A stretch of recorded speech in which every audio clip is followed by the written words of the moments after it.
안녕하세요.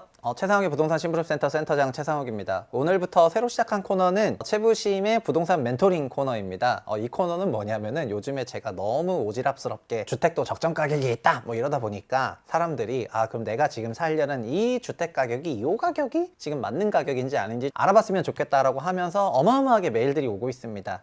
그리고 또 저도 이런 걸 좀 즐기다 보니까 사연을 좀 보내보면은 내가 좀 계산해 주겠다 약간 이런 오지랖을 부려가지고 자연스럽게 코너가 만들어졌습니다. 그래서 오늘은 저희 구독자께서 보내주신 사연을 토대로 실제 해당 아파트가 좀 적정가 구간에 들어갔는지, 또 이런 가격에 기반해서 하는 판단이 맞는 건지 아니면 좀 파는 판단이 좀 맞는 건지 이런 거를 해보기로 할 거고요. 첫 번째 사연부터 바로 시작을 한번 해보도록 하겠습니다. 오늘의 사연은 그대로 한번 읽어볼게요. 화면에도 띄울 거고요. 안녕하세요. 최부심 커뮤니티에서 공지 쓰신 것 보고 사연 올려봅니다. 저는 양천구에 남편과 함께 전세로 살고 있고요. 둘 다 30대 초반입니다. 이야, 성공하셨습니다. 이젠 전세 생활 끝내고 내 집 마련을 할 시기가 된 것 같아서 이곳저곳 보다 보니까 광명에 있는 철산 푸르지오 하늘채가 꽂히더라고요.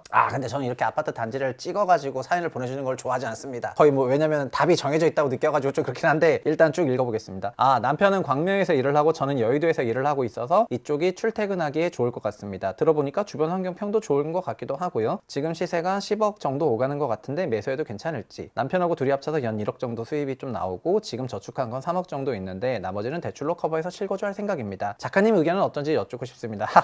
이렇게 의견이 왔습니다. 저는 아까 말씀드렸지만 이렇게 아파트 하나를 찍어가지고 두 개 중에서 뭘 살까요? 이런 게 아니라 딱 정해서 이것만 물어보는 거는 이미 마음이 있다는 거거든요. 그래서 제가 이분의 마음에 들기 위해서는 좋습니다. 사시면 됩니다. 하면 되지만 또 제가 그런 성격 아니지 않습니까? 그래서 오늘 한번 이 아파트 단지가 어떤지 저희 최부심의 스타일대로 분석을 한번 해보도록 하겠습니다. 저희 소름공식 책에 어떻게 설명을 했냐면 잠깐 이제 소름공식 책 잠깐 홍보를 한번 하고요. 이 책에서 입지와 상품을 설명하는 거를 입지가치, 상품가치 이렇게 나눠서 설명을 하고 있고, 입지가치는 교통, 교육, 편의시설, 자연환경의 교교편자, 상품가치는 단지 특징, 상품 특징 이렇게 나눠서 설명을 하고 있고, 이런 여러 가지 특징들이 모아져서 월세로 귀결이 되기 때문에 결국 월세가 그 단지의 퀄리티를 결정한다 이렇게 말씀을 드렸습니다. 그러면은 한번 호갱노노에서 그 단지를 찾아보도록 할게요. 철산 푸르지오 하늘채.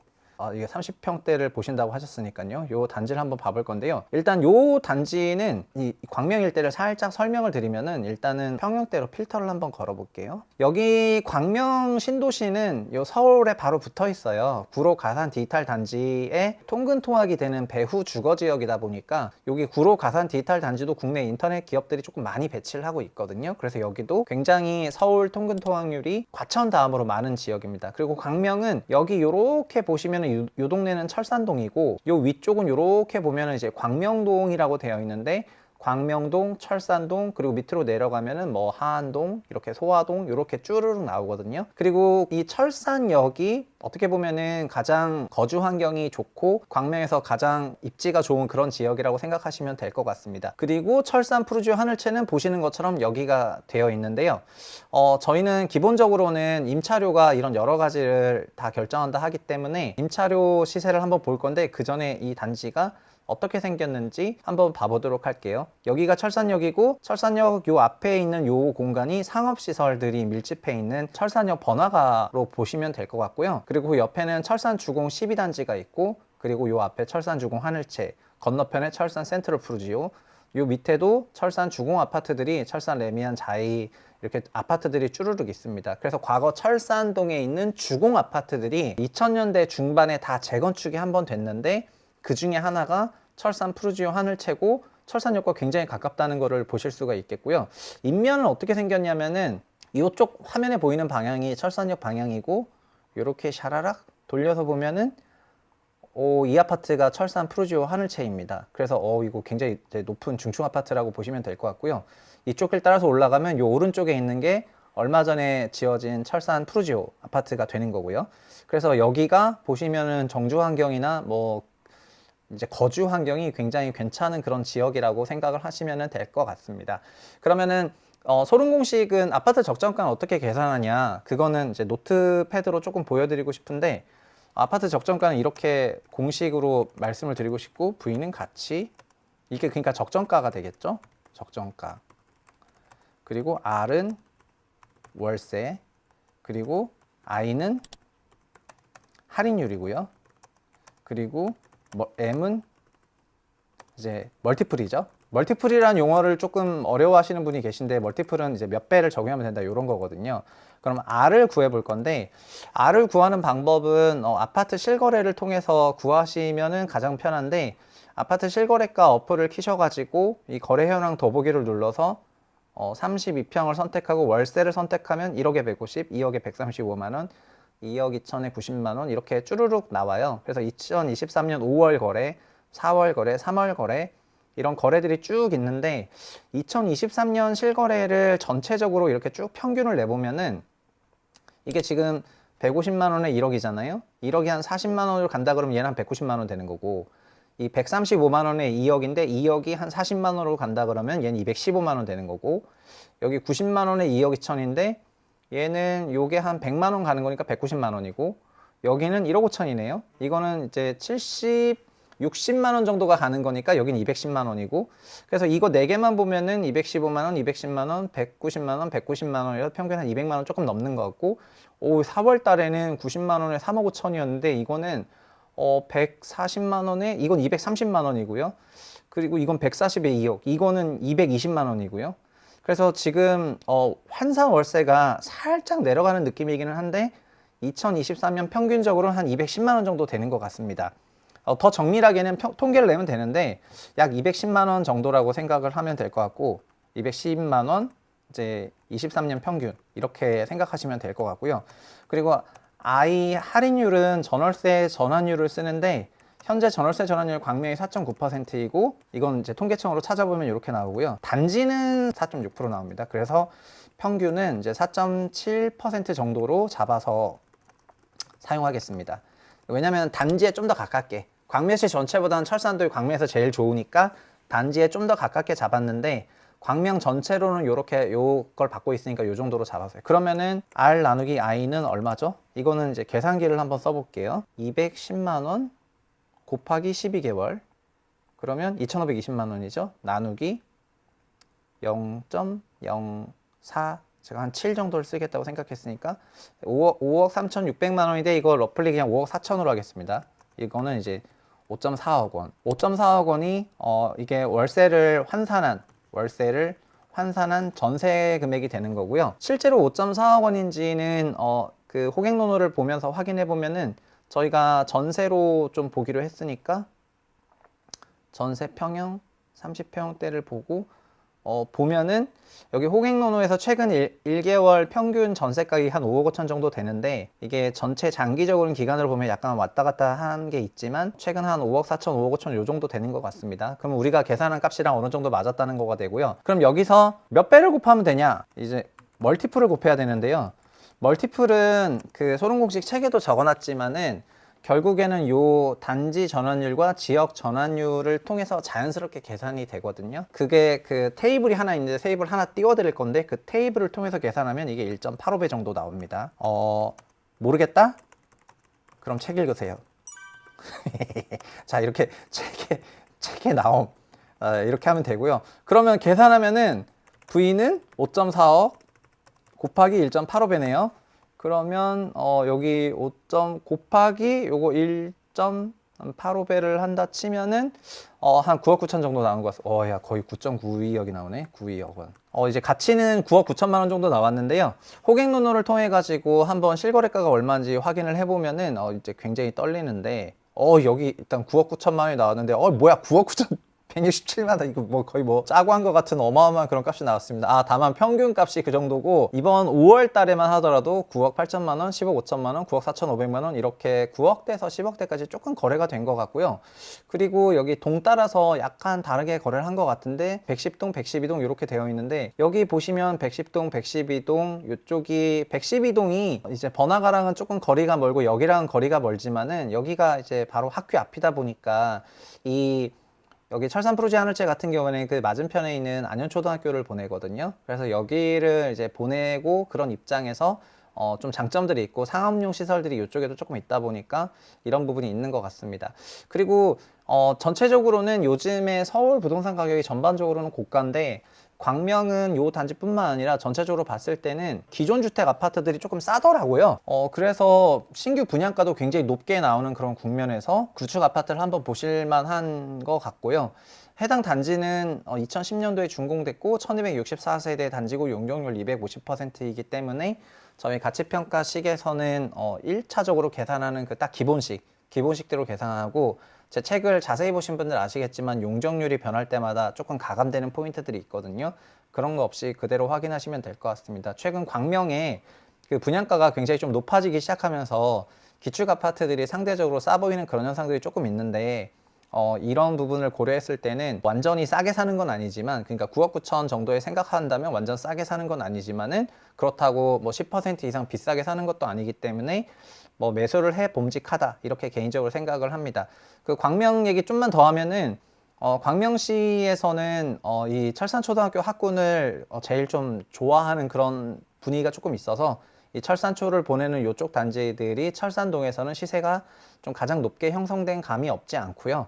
그리고 이 철산 푸르지오를 포함해 가지고 이 안현초 보낸 이 학군들도 철산역과의 교통편이 편하기 때문에 차선으로 거론을 하는 것 같습니다. 그래서 이 철산동과 최근에 이런 광명동 간에 뭔가 살짝 그 힘겨루기 분위기가 있는데, 광명 사시는 분들은 어떤 선택을 할지 지켜보면 그런 재미도 있을 것 같습니다. 그러면은 사연으로 다시 한번 돌아가 보면은요, 전체적으로는 그 뭐 목동 사시면서 남편이 광명에 있는 회사를 다닌다고 하니까 광명으로 갈 법하다, 이렇게 생각이 되고요. 그리고 광명에서는 좀 철산초라든가 안현초 요 학군들에 대해서 선호가 조금 있고, 철산초가 조금 더 선호가 있어서 그 매매나 전세가가 좀 더 비싸긴 하거든요. 그래서 그 부분을 잘 반영을 해가지고, 그리고 다른 주택단지들도 광명 구축들은 철산 푸르지오 하늘채뿐만 아니라 어느 정도 적정가 구간에 조금 들어왔다고 개인적으로 생각은 돼요. 근데 싸다 이런 건 아니에요. 그래서 막 무조건 지금 사셔야 됩니다 이건 아니고, 그냥 공식대로 적용을 했더니 너무 정확하게 딱 떨어져 가지고 싸지도 비싸지도 않은 딱 적정가 가격인 것 같다, 이 정도로 생각하시면 될 것 같습니다. 그리고 채부심 멘토링은 오늘 1화를 찍어 봤는데요, 구독해 주시는 분들이 사연을 정말 수십 건 이상 보내주셔가지고 거기서 선정을 하는 게 굉장히 좀 어려웠는데, 영상에서는 다 찍지 못했지만 또 네이버 프리미엄 컨텐츠를 통해 가지고 이 사연들에 대해서 개별 아파트의 적정가를 숏리포트 형태로 이렇게 올릴 거기 때문에 네프콘 구독도 해주셨으면 좋을 것 같고요. 그리고 뭐 이 적정가라는 것이 항상 가격이 꼭 그래야만 된다 이런 건 아니고, 가격이라는 건 언제든지 좀 가치 대비 어마어마하게 위로 갔거나 아래로 갔거나 할 수가 있는 건데, 우리가 매수 매도 그런 판단을 내릴 때 내가 지금 싸게 사고 있는 건지 좀 비싸게 사고 있는 건지 참고의 정도에서 그렇게 받아들이시면 좋을 것 같고, 채부심 멘토링이 좀 반응이 좋으면은 영상 제작 빈도도 좀 늘려보고, 그 다음에 여러 가지 단지를 막 비교해 본다거나 등등 여러 가지 포맷으로 추가적으로 계속 녹화할 수가 있기 때문에 이 콘텐츠도 흥했으면 하는 바람이고요. 저희 채널에 계속해서 응원과 관심을 가져주셔서 감사합니다. 다음에 또 찾아뵙겠습니다. 안녕하세요, 최상욱입니다. 오늘의 부동산 멘토링 시간입니다. 오늘은 또 어떤 사연일지 바로 살펴보겠습니다. 부천 옥길 호반 39평에 월세를 사는 40대 여성입니다. 항상 최상욱님 잘 챙겨보고 있습니다. 하나증권 애널리스트 하실 때부터 분석력과 재치와 유머 그리고 통찰력까지 부동산계의 킹 오브 킹이라고 생각하고 있습니다. 아유 사람 잘 보시네. 앞으로도 아주 잘 되실 거예요. 좋습니다. 저는 내 집 마련을 올해나 내년에 하려고 생각 중입니다. 남편 직장은 부천, 저희 직장은 시흥입니다. 부천은 신규 공급이 거의 없었는데 올 초 일루미스테이트가 근처에 준공했습니다. 근데 지금 호반 아파트 살아보니 너무 좋아서 호반 39평 구입하려고 하는데 8억에서 9억이네요. 가용자금은 4억 5천만 원입니다. 호반과 일루미스테이트 중 어디가 더 나을까요? 저는 8억도 좀 비싼 것 같은데 적정가인가요? 이게 호반이 8억이 좀 비싼 것 같다, 이런 말씀하신 것 같고요. 친정에서는 부천 대장 신도시를 기다리라는데 그건 어떻게 생각하시나요? 고민이 몇 개 있을 것 같습니다. 첫 번째는 친정에서 보통 여기서 등장하는 친정이란 무엇인가? 여기서 등장하는 친정은 보통은 부동산의 고수를 말합니다. 나보다 고수야. 그래서 어머니만 좀 알아보면은 해당 지역에서 굉장히 빠꼼하신 분들이 많이 계세요. 그래서 거기서는 이제 대장신도시가 좋아지니까 대장신도시를 기다려라, 약간 이렇게 말씀하신 것 같고요. 지금 사연자께서는 일단은 저를 판단하시는 기준을 봤을 때 호반 아파트가 살아보니 너무 좋아서 호반 39평 구입하려고 하는데라고 한 걸 보면은 이 아파트는 안 봐도 좋은 아파트 같은데, 부천에서 있는 여러 가지 고민들이 있을 거고 그걸 한번 살펴보도록 하죠. 일단 부천으로 한번 가볼 건데요. 부천시는 뭐 다들 어디 있는지 알고 계시겠지만은 서울에서 이렇게 광명을 지나서 옆에 이렇게 쫘르륵 있는 게 부천시가 되겠습니다. 사실 부천은 1호선도 있고 7호선 노선도 있는데 부천 옥길을 모르시는 분이 조금 많이 계세요. 왜냐면 옥길 지구는 이제 요쪽에 있는 여기가 이제 옥길 신도시가 되거든요. 이쪽이 이제 옥길 신도시인데 부천 옥길지구는 부천 사시는 분들도 잘 모르시는 분들이 조금 계시더라고요. 근데 여기가 2기 신도시로 지어졌던 그런 지역이고요. 새 아파트 밀집 지역이 되겠습니다. 그리고 3기 신도시는 다들 아실 텐데요. 꽤 위에 있어요. 여기가 김포공항이 있는데 김포공항 요 왼쪽으로 인천 계양 신도시가 있고 계양 신도시에 니은자로 붙어서 여기가 부천 대장지구, 여기가 대장 신도시예요.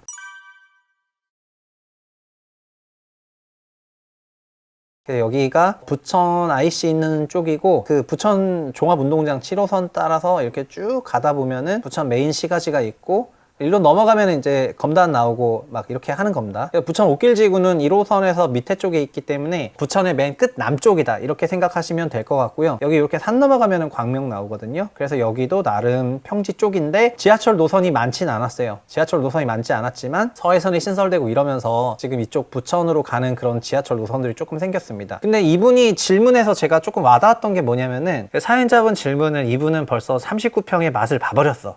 그러니까는 39평 월세 사는, 보통은 부천옥길 호반 월세 사는이라고 하시는데 부천옥길 호반 39평 월세 사는이라고 여기 39에 또 잠깐 방점을 찍으셨는데 왜 그러냐면은 평형대로 한번 나눠 볼게요. 이게 보통 30평대 하면은 30에서 40평으로 돼 있잖아요. 근데 보통 전용 면적 85제곱미터는 34평 정도까지고 36평 이상의 부천 요 옥길 신도시에 있는 단지들을 보면은 몇 개 안 돼요. 보시면 여기, 요게 뭐죠? 부천옥길 한신더휴. 부천옥길 한신더휴가 600세대 정도 되는 그런 단지가 되겠고요. 그리고 이 호반 아파트, 부천옥길 호반 베르디움은 여기 있거든요. 여기가 지금 39평이 있습니다. 39평은 전고점, 와, 11억 9천까지 갔다가 7억 6천 정도였다가 최근에 이렇게 8억에서 9억 사이 거래된다고 하는데 이 가격인 것 같고요. 평면을 보면은 이게 제가 왜 39평을 조금 강조해서 말씀드리냐면은 39평은 이렇게 그 방 4개가 나와요. 여기 이제 메인룸 하나, 그 다음에 여기도 이제 추가 알파룸 같은 거 하나 있고요. 여기 방 2개 나오고. 그러니까 4베이로 방 4개 평면이 나오기 때문에 이 39평부터는 되게 희소한 평면이고 보시면 29, 33, 34, 39 있는데 여긴 29평도 있는 거 보면은 보통 33 밑에 25가 있잖아요. 이 호반에서 부천 옥길의 전체 평형을 조금 봤을 때 여기 새 아파트가 쭈루룩 있는데 이 39평 단지는 여기 2개밖에 없는 거잖아요. 그러니까 39평이 이게 40평형대에서 볼 수 있는 평면이라는 걸 봤을 때 되게 가성비 평면인데 그거를 잘 집어넣은 것 같습니다. 그리고 나머지는 범박 힐스테이트라고 이것도 38평이 있는데 요 38평도 이 아파트도 있지만 이 아파트는 2003년 지어진 아파트다 보니까 38평인데 방이 3개. 그러니까 요거는 뭐냐면은 평은 38평인데 방이 3개니까 이제 사이즈가 좀 커졌다. 그렇게 생각하시면 될 것 같고요. 그리고 아까 호반 그 옥길 호반 베르디움 39평 같은 경우에는 방이 4개짜리로 4베이로 됐기 때문에 굉장히 45평의 가성비 평면이라고 생각하시면 될 것 같아요. 그러니까 방 3개 살다가 방 4개 사는 건데 방 4개가 주는 만족감이 크니까 굉장히 효용이 높아지죠. 저도 만약에 방이 4개면은 자녀 2명인 경우에 성별 다를 때 자녀 1명에게 각각 줄 수가 있기 때문에 방 3개와 방 4개일 때는 굉장히 다릅니다. 방이 3개인데 자녀가 성별이 다른 2명이면 부부가 한 방 살면 되지 않냐 뭐 이렇게 생각할 수 있지만 살아보니까 한 방 살기 생각보다 어렵다는 거를 제가 조금 느껴가지고 대충 넘어가겠습니다.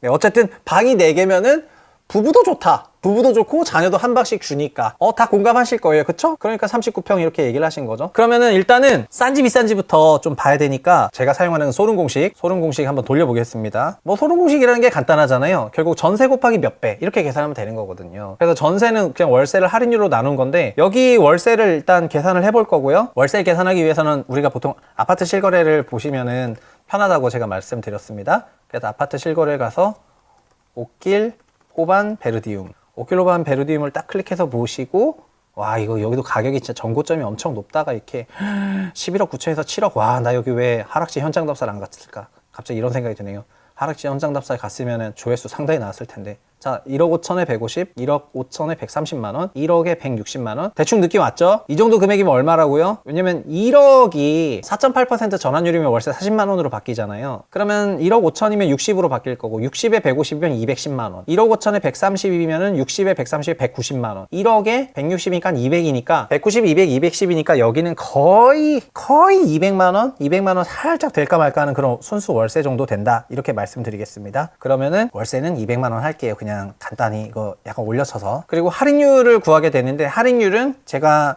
지역, 단지 할인율이 있다고 말씀을 드렸는데요. 지역 할인율은 그냥 저 옥길지구를 통계청에서 찾아보면 되죠. 여기 전월세 전환율을 치면 됩니다.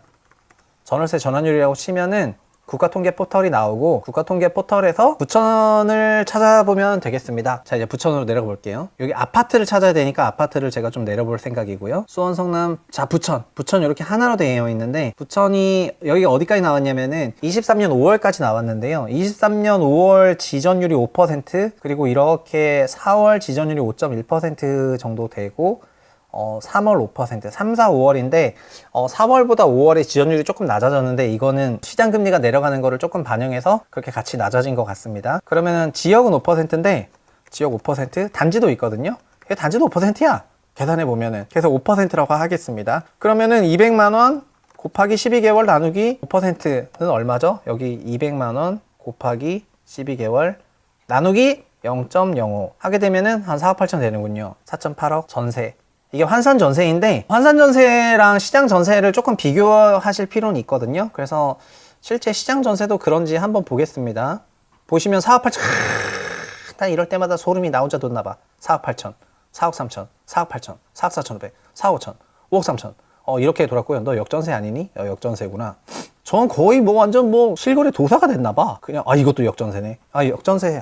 하여튼 역전세를 어쨌든 꾸역꾸역 이렇게 소화하고 있는 거 보면 대단한 것 같습니다. 근데 여기 보시면은 한 4억 8천대 전세 4억 3천 이렇게 나왔는데요. 그러니까 실제 시장에서 4.8억은 다소 살짝 높은 그런 전세 가격을 할 수 있는데, 근데 6, 7월에 전세가 어쨌든 4억 6천대에 거래되는 걸 보면은 환산 전세가 조금 높게 나오긴 했지만 어쨌든 4억 중후반대 전세가 도출이 된다, 이렇게 생각하시면 좋겠습니다. 그러면 이제 계산식의 중간까지는 거의 다 했고요. 여기 적정 멀티플 몇 배 곱하냐 이건데, 적정 멀티플 역시 장기 단기 개념이 있거든요. 그러니까 지금 좋아지는 걸 반영하는 거, 지금 나빠지는 걸 반영하는 것도 있고, 또 오랜 기간에 걸쳐서 부천시가 보여왔던 그런 멀티플이 몇 배냐 이런 걸 계산하는 것도 있기 때문에, 이거를 이제 같이 계산하게 되면은요, 부천은 장기적으로 평균 5% 정도 성장이 이루어지는 그런 지역이었기 때문에, 그걸로 인해 가지고 기본적으로 5% 성장 지역을 저는 1.65배 정도를 주고 있어요. 그런데 요 단지는 아까 제가 클릭할 때 살짝 보고 조금 놀랐는데, 이거가 있지 않습니까? 요 옥길 호반 베르디움 있지 않습니까? 이게 용적률이 199%로 돼 있어요. 그러니까 용적률이 199%라는 거는 이제 소름 공식 책을 보시면은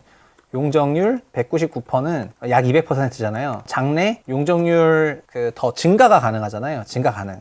이런 것 때문에 이게 프리미엄을 반영하게 돼요. 자세한 거 그냥 책 읽어보시면 되고, 그래서 이 기준으로는 1.65배가 아니라 1.85배까지 가능하다, 이렇습니다. 그럼 계산할게요. 4.8 곱하기 1.85 이렇게 되겠죠? 그러면 4.8 곱하기 1.85배 1.8배? 888 뭐야? 8.88억.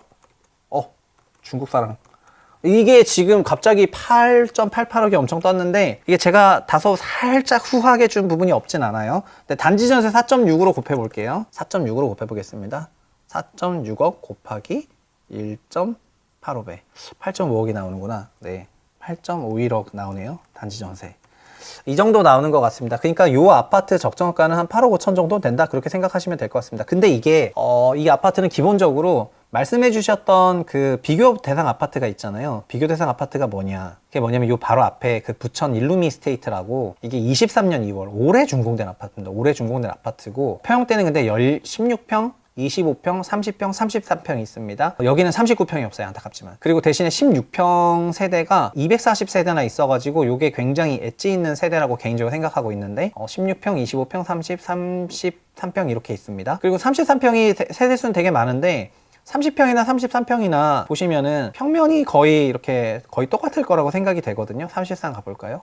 그러니까 뭐가 똑같냐면은 뭐 판상형 타워형 그게 아니라, 이게 33이니까 예쁘게 나오긴 했지만 30평도 방 3개가 나온다는 거죠. 그래서 요거를 비교하신 것 같은데요. 근데 부천 일루미스테이트 33평 같은 경우에는 현재 6억대 정도 되는 가격이고, 부천 옥길 39평은 지금 8억대, 한 8억 3, 4천 되니까 이게 조금 비싸다고 생각을 하시는 것 같은데, 저는 공식을 돌려봤을 때 이 호반 베르디움 가격이 지금 그렇게 높다고 나오진 않는 상황이고, 오히려 그냥 밴드 안에 들어온다고 보여지니까 8억대 중반 가격으로 매수하셔도 괜찮다는 개인적으로 생각이 됩니다. 왜 그러냐면은 요 앞에 있는 요 옥길 자이라는 거 있잖아요. 요 37평 옥길 자이가 1년 후에 지어진 자이 브랜드 달고 있는 건데, 얘도 지금 22년 이후에 시세가 없거든요. 근데 지금 얼마에 거래될지 모르겠지만 11억 3천, 11억 9천 이렇게 거래가 됐었고요. 이게 물론 실거래가가 조정을 받아야 되겠죠. 전세를 기준으로. 전월세를 보면은 이게 뭐 이건 여기는 임대차가 5천에 300만 원까지 거래를 하고 있어. 5억 5천? 그러니까 여기는 4억 5 22년 가격이구나. 23년 5억. 이거는 왜 이렇게 비싸게 받는 거야? 와, 이거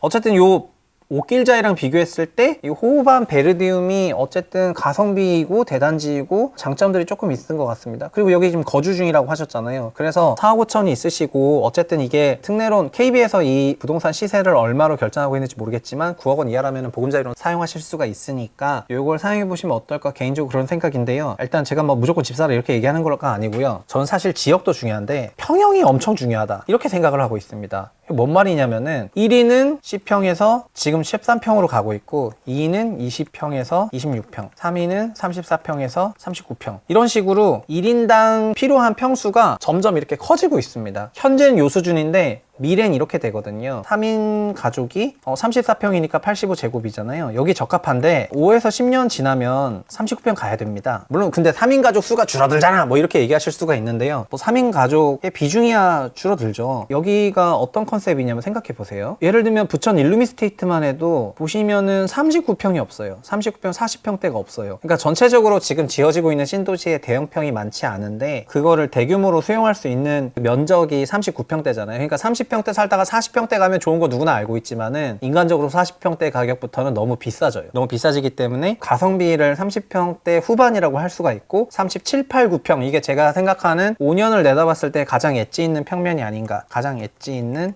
평면이 아닐까 이렇게 생각합니다. 적정가 밴드에 들어가고 엣지 있는 평면이고 신축이고 이렇게 요약을 할 수 있을 것 같습니다. 그러나 신정, 고수의 대장동 대비 장점이 있어야 하는 상황이죠. 그래서 대장동이랑도 좀 살짝 비교해보면은 근데 옥길지구랑 대장지구는 그냥 아예 생활권이 완전히 다르다 이렇게 생각하셔도 될 것 같고 그냥 누가 보더라도 부천 그 대장지구가 지어지고 나면은 계양 신도시랑 붙어서 일자리 중심 지역이 될 것이고 서울 통근통학도 좋아질 거다 보니까 그런 장점은 분명히 있을 거라고 생각을 합니다. 그렇지만 지금 사시는 곳을 거주하시고 마음에 드셔서 그걸 사겠다고 하는데 그게 지금 너무 비싼 가격도 아니라 어느 정도 밴드에 들어온다고 한다면은 그거를 말리는 것도 제 상식에는 맞지 않는 것 같아가지고요. 오늘 그 사연 남겨주신 분한테는 8억이 좀 비싼 것 같다 하셨는데 적정가는 8억 5천에서 8억 8천 나왔기 때문에 그 용적률 프리미엄을 좀 반영해서 그 가격 나왔다고 이렇게 말씀드릴 수가 있을 것 같고요. 대출이나 이런 거를 조금 받으셔야 되는 상황이다 보니까 특례론을 좀 알아보시면 좋겠다 그렇게 말씀을 드리겠습니다. 그리고 부천 대장 신도시랑은 좀 완전히 달라서 좀 나중에 비교를 해봐야 되겠지만 이거는 신도시 공부할 때 조금 설명을 드리겠고요. 근본적으로 부천 사시고 있고 부천 남편 직장도 부천이고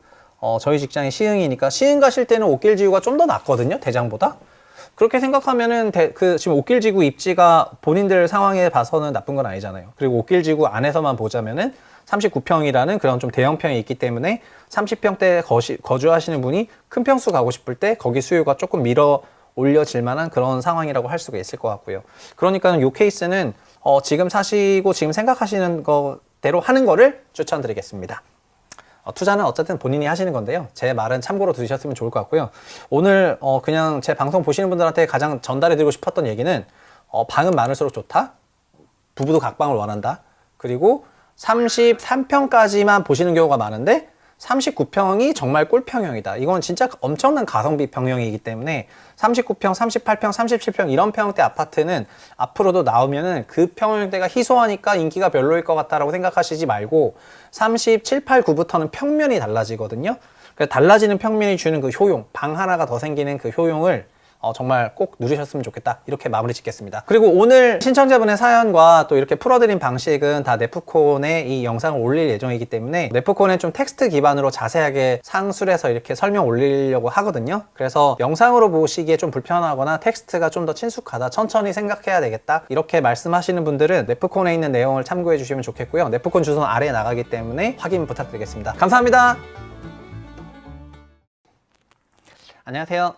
최상욱의 부동산 심부름센터 센터장 최상욱입니다. 최근에 저는 주택가격이 좀 굉장히 비싸졌다 이런 말을 많이 하고 다니다 보니까 너는 그럼 뭐 집 안 사냐 뭐 이런 얘기를 하도 많이 들어가지고 근데 제 기본적인 생각은 자산가격이 좀 고평가됐을 때는 보수적으로 대응을 하고 자산가격이 저평가됐을 때 좀 공격적으로 대응을 해야지 결국에는 좋은 성과가 있다고 좀 생각을 하고 있어서, 그래서 부동산 가격이 이렇게 비싸졌을 때는 너무 적극적으로 사는 게 좋지 않다 이렇게 개인적으로 생각하는데요. 다만 집이라는 거가 결국에는 주거 서비스의 연장이기도 하다 보니까 집을 뭐 영원히 안 살 수는 없다고, 그리고 또 소득이 생긴다면은 소득에 비례해서 주택을 구입하는 게 또 맞다고 생각을 하거든요. 다만 그러면은 요즘에 좀 저평가된 그런 주택들은 있을까 이런 생각들을 하면서, 많은 분들이 부동산에 대해서 접근하는 관점이 어떤 지역이라던가 이런 걸 위주로 좀 접근하는 경향이 있어가지고, 오늘은 제가 생각하는 우리나라에서 어떻게 보면은 가장 저평가되었다고 볼 수 있는 그런 주택들이 뭐가 있을지에 대해서 조금 말씀을 드려보도록 하겠습니다.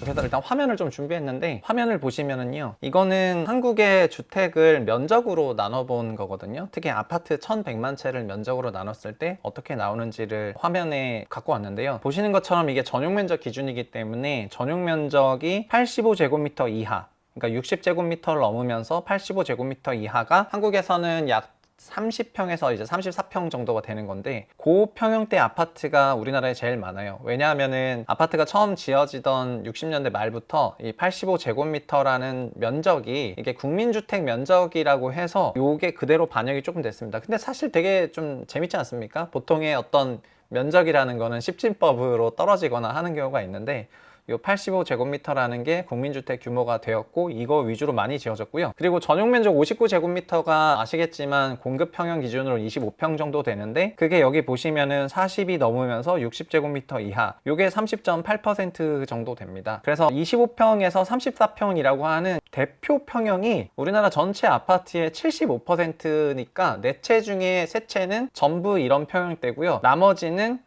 40제곱미터가 안 되는 소형 아파트, 이거는 주로 10평대, 12평, 13평이거나 아니면 15평, 17평, 19평 이런 평형대가 여기에 해당이 되거든요. 그래서 이런 것들은 지금 비중이 약 9% 정도 되는 거고요. 그리고 85를 넘어선 순간부터는 우리가 이거를 대형평이라고 부르고 있는데, 대형평도 비중 보시면 아시겠지만은 전용 면적 85에서 100제곱미터, 이거를 보통 공급 40평이라고 보거든요. 전용 한 95제곱에서 전용 100제곱으로 공급하면은 이제 39평, 38평, 39평, 40평 이렇게 되는데, 요 비중은 또 적어요. 요게 전체 주택의 한 2% 정도 되지 않습니다. 이 85제곱미터에서 100제곱미터를 넘는 주택이 제일 많은 지역이 어디냐면은 서울 수도권에서는 위례 신도시이고요. 그리고 전국으로 보면은 세종시가 38평, 39평대 면적이 가장 많습니다. 그러니까 85제곱미터를 넘어가면은 그때부터 우리가 면적이 좀 큰 고급주택이다, 아니면 대형 평형이다, 이런 말을 많이 쓰게 되는데, 그게 제일 많은 데가 위례하고 세종시가 많습니다. 그렇게 많았던 거는 나중에 말씀드리겠지만, 우리 인간이 그 주거로 필요로 하는 면적들이 점점점 늘어났기 때문에 그거에 순응해서 이 면적을 바꿨던 거고요. 그리고 우리가 전통적으로 진짜 대형평이라고 부르는 게 요 100제곱미터를 넘어가는 구간, 100에서 130m 제곱미터가 있는데, 이쪽은 통상 115제곱미터 전용 면적으로 공급이 되는데, 이게 바로 48평형대 되겠습니다. 48평형대부터나 아니면은 125가 넘어가게 되면 52평 정도 되는데, 48평, 52평 이런 평수 되면 진짜 큰 집이잖아요.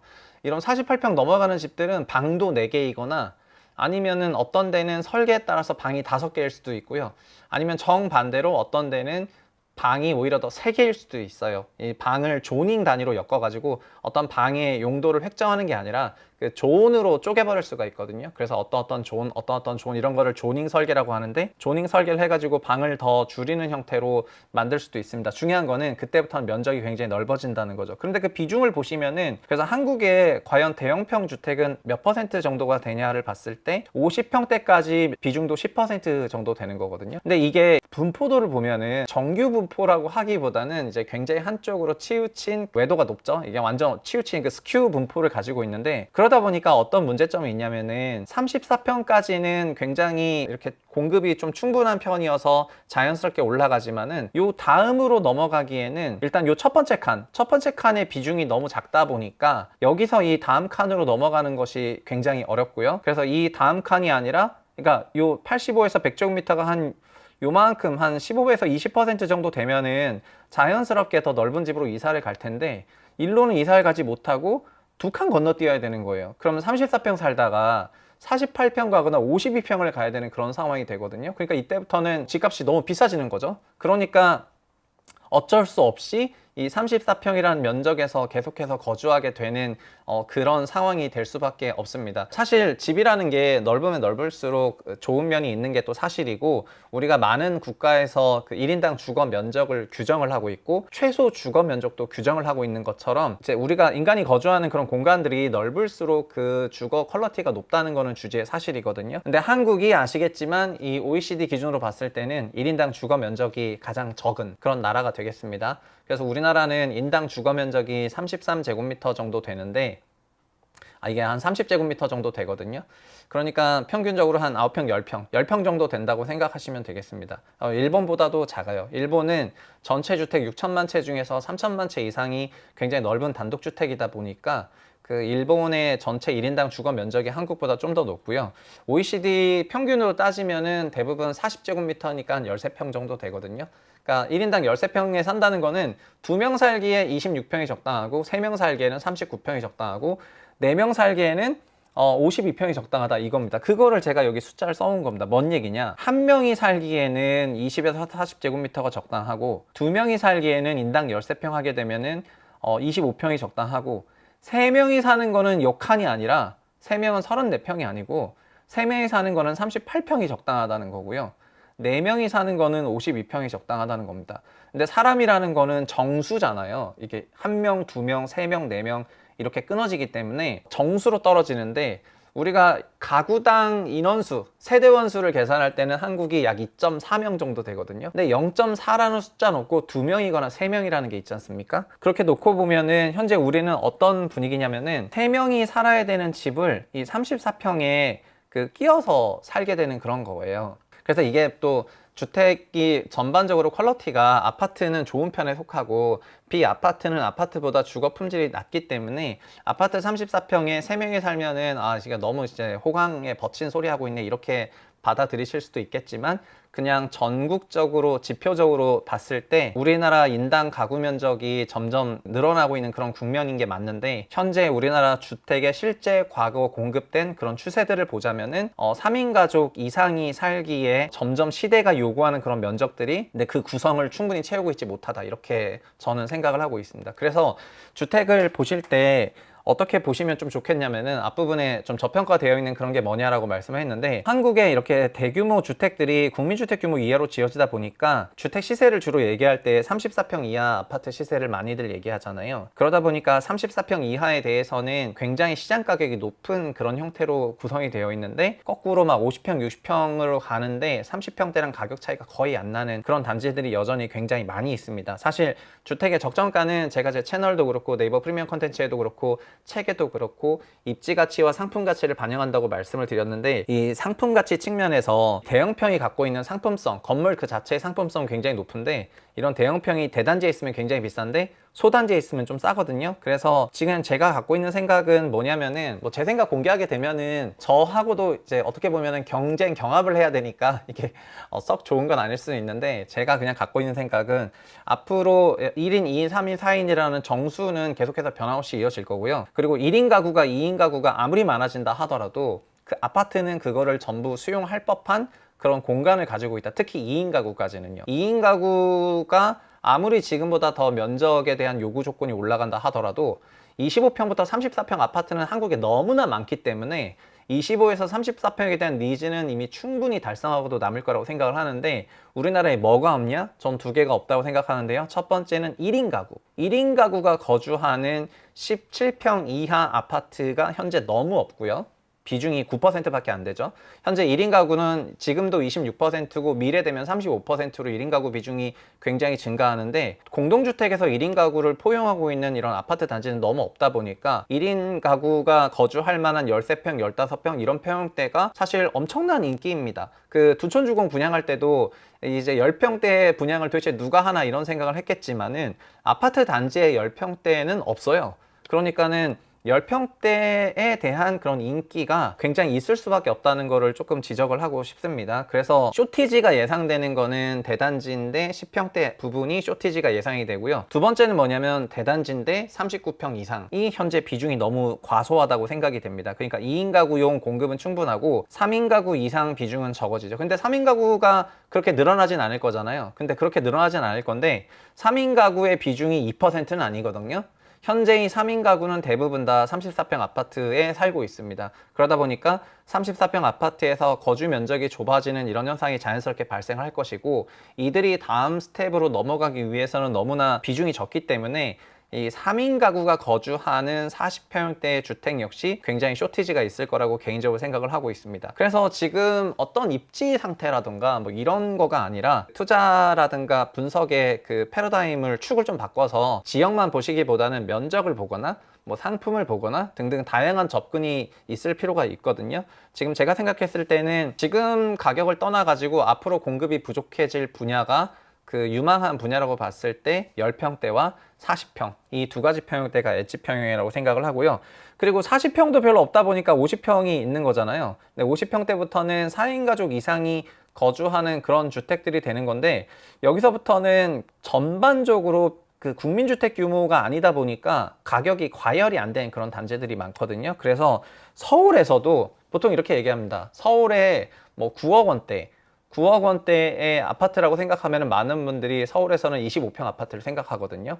9억 원대는 부산이나 대구를 가면은 거기서 34평 신축 아파트가 부산에서도 가장 비싼 게 8억 5천 정도 되니까 9억 원이라는 금액으로는 부산에서 34평 신축 대단지를 살 수가 있는 그런 금액이고, 대구에서도 마찬가지인데요.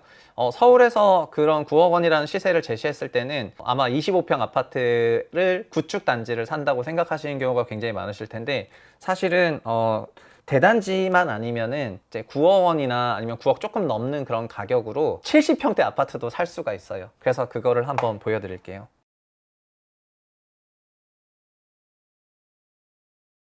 일단은 그냥 샘플 사를 갖고 왔는데, 이 샘플은 뭐냐면은 그 서울 도봉구 창동에 있는 창동 역세권 여기 있고, 여기는 창동은 아시겠지만 제가 현장 답사도 갔던 데입니다. 제 채널에 작년 말에 가장 인기 있었던 프로그램이 현장 답사인데, 현장 답사에 창동 주공 아파트를 보러 갔었잖아요. 근데 창동 주공 아파트 여기가 이제 중랑천이랑 이렇게 돼 있고, 호갱론을 볼 때 좀 이렇게 많이 보죠. 어떻게 필터링 하냐면 평형대는 30평대나 20평대 20평대나 30평대 이렇게 국민주택을 필터링 하시고요. 그리고 세대는 대단지가 좋으니까 500세대를 걸어놓고, 이런 식으로 일단 기본적으로 보고, 새 아파트 찾고 싶으면은 입주년차가 뭐 15년 이하. 근데 이 동네는 노원구, 도봉구 이런 지역은 재건축을 해야 되는 그런 지역이다 보니까 입주년차가 좀 높은 편인데, 이런 식으로 찾거든요. 그렇게 찾으면은 도봉구 창동에 있는 동아아파트 32평, 이게 지금 주택가격이 조정받았지만 8억 5천이고요. 창동 주공아파트 29평, 이 19단지는 이게 11억까지 갔다가 이렇게 지금 7억 원대로 내려왔거든요. 그러니까 이런 지역은 아직 회복이 안 됐는데, 이게 막 7억대 아파트 이렇게 되어 있습니다. 그리고 건너편으로 가면은 34평 동아 청솔 아파트, 이게 8억 6천인데 얘도 11억 7천 갔다가 8억 6천으로 이렇게 내려온 거거든요.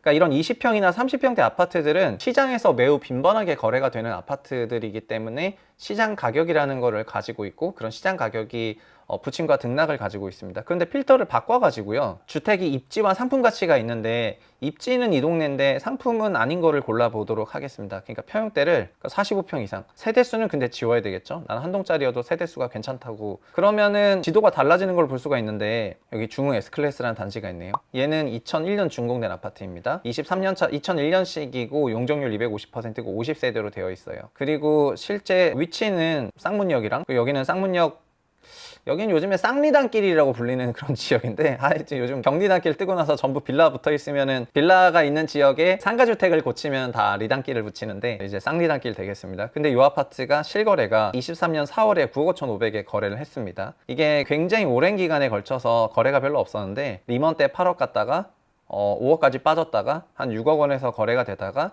최근에 매우 올라서 거래가 되는데, 이 면적이 74평입니다. 74평이라는 집은 도대체 어떻게 생겼냐? 평면이 있을 것 같은데, 와, 이렇게 생겼네요. 이 집은 여기가 현관이고요. 현관으로 들어와서, 여기 뭐 현관 앞에 벤치가 있나? 이거 죄송합니다. 이거 신발장이겠죠? 신발장으로 들어와서 이렇게 들어오면은 양쪽으로 뻗어져가지고 여기 방 2개, 그리고 여기는 이제 굉장히 큰 안방인 것 같고, 방이 있고, 여기 방 있네요. 그럼 여기는 방이 이제 5개가 되는 거네요. 여기 대형 거실이 있고, 여기 식탁으로 대표되는 소거실이 있고, 여기도 다른 용도로 쓸 수가 있다 보니까 거의 궁궐처럼 으리으리하네요. 이게 얼마라고요? 이게 9억 5,500만 원이에요. 보시면은 이게 50세대 정도 돼 있는데요. 주차 세수가 여기는 평균 3대가 주차가 가능해요. 그러니까 차량이 2대가 있는 그런 경우에 그냥 3대 주차하면서 매우 널널하게 할 수가 있습니다. 이 단지의 단점은 뭐죠? 이 단지의 단점은 대단지가 아니라는 겁니다. 대단지가 아니기 때문에 대단지에서 받는 그런 가격대를 받지 못하고 있죠. 대단지가 주는 그런 효과라는 거가 장점이 명확하잖아요.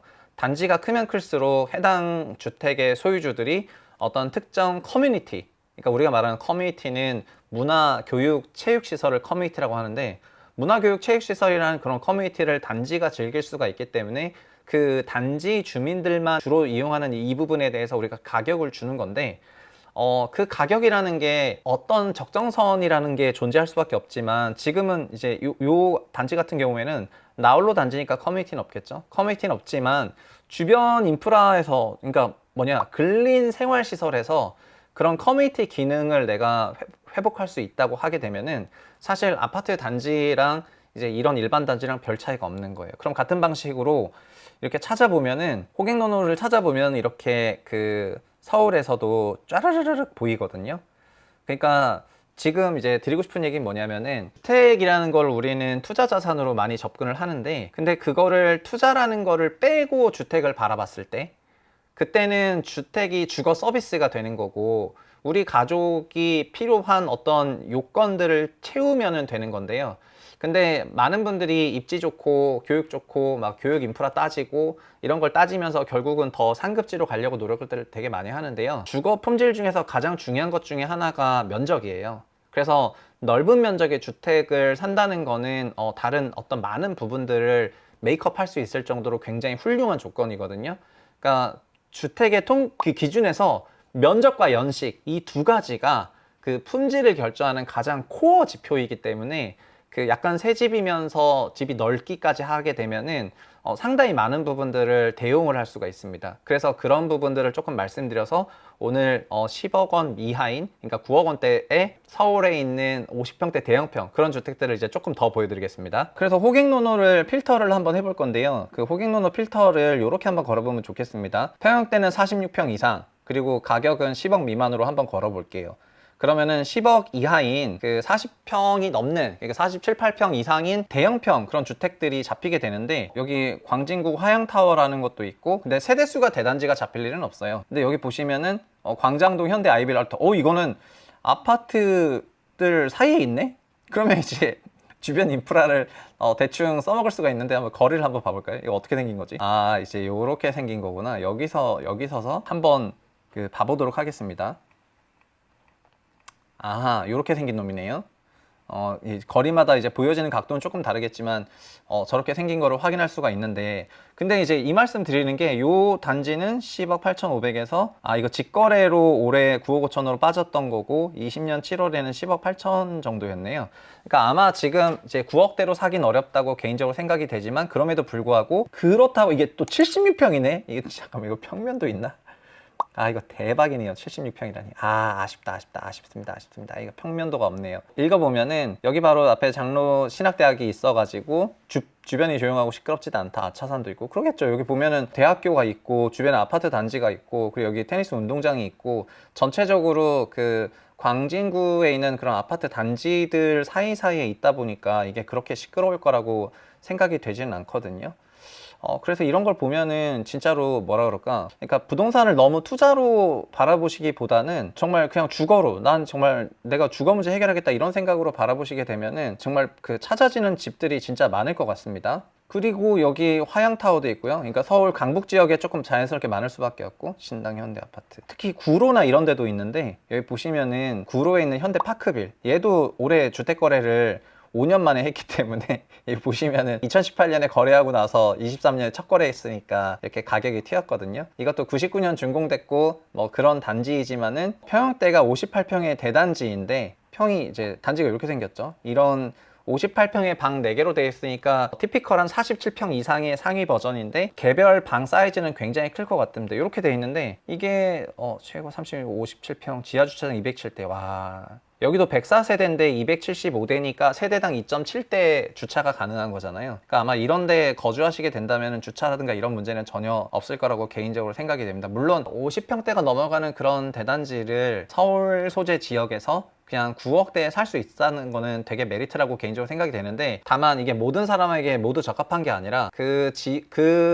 입지나 상품이 내 가족의 라이프 스타일이랑 맞다고 생각한다면은 그때 굉장히 들어갈 법하다, 이제 그 말씀을 드리는 겁니다. 전반적으로 강북 지역에 그리고 서울 권역에 주택들이 이런 거 좀 있는데요. 여기 보시면은 요 두산 아파트라고 있는데 이건 제가 그냥 개인적으로 아는 아파트인데, 이 석관동에 있는 두산 아파트는 이건 대단지거든요. 이 친구는 약 2000세대급 대단지고요. 지금 주택 가격이 조정을 받아가지고 그 11억까지 갔다가 이제 9억 이하로 내려왔습니다. 얘는 대단지고 그래서 49평이고 세대도 많아요. 그래서 일반적으로 막 19세대, 50세대 그런 건 아니고요. 40평대의 전반적인 완벽한 3베이 평면, 그거를 가지고 있습니다. 그러니까 요 벽도 그냥 선이 딱딱 떨어지고 현관으로 들어와서 양쪽에 방 있고 들어오면은 거실과 부엌이 나오고, 부엌도 이제 니은자형 부엌이지만은 여기 화장실 하나 있고 여기에 화장실 하나 더 있고요.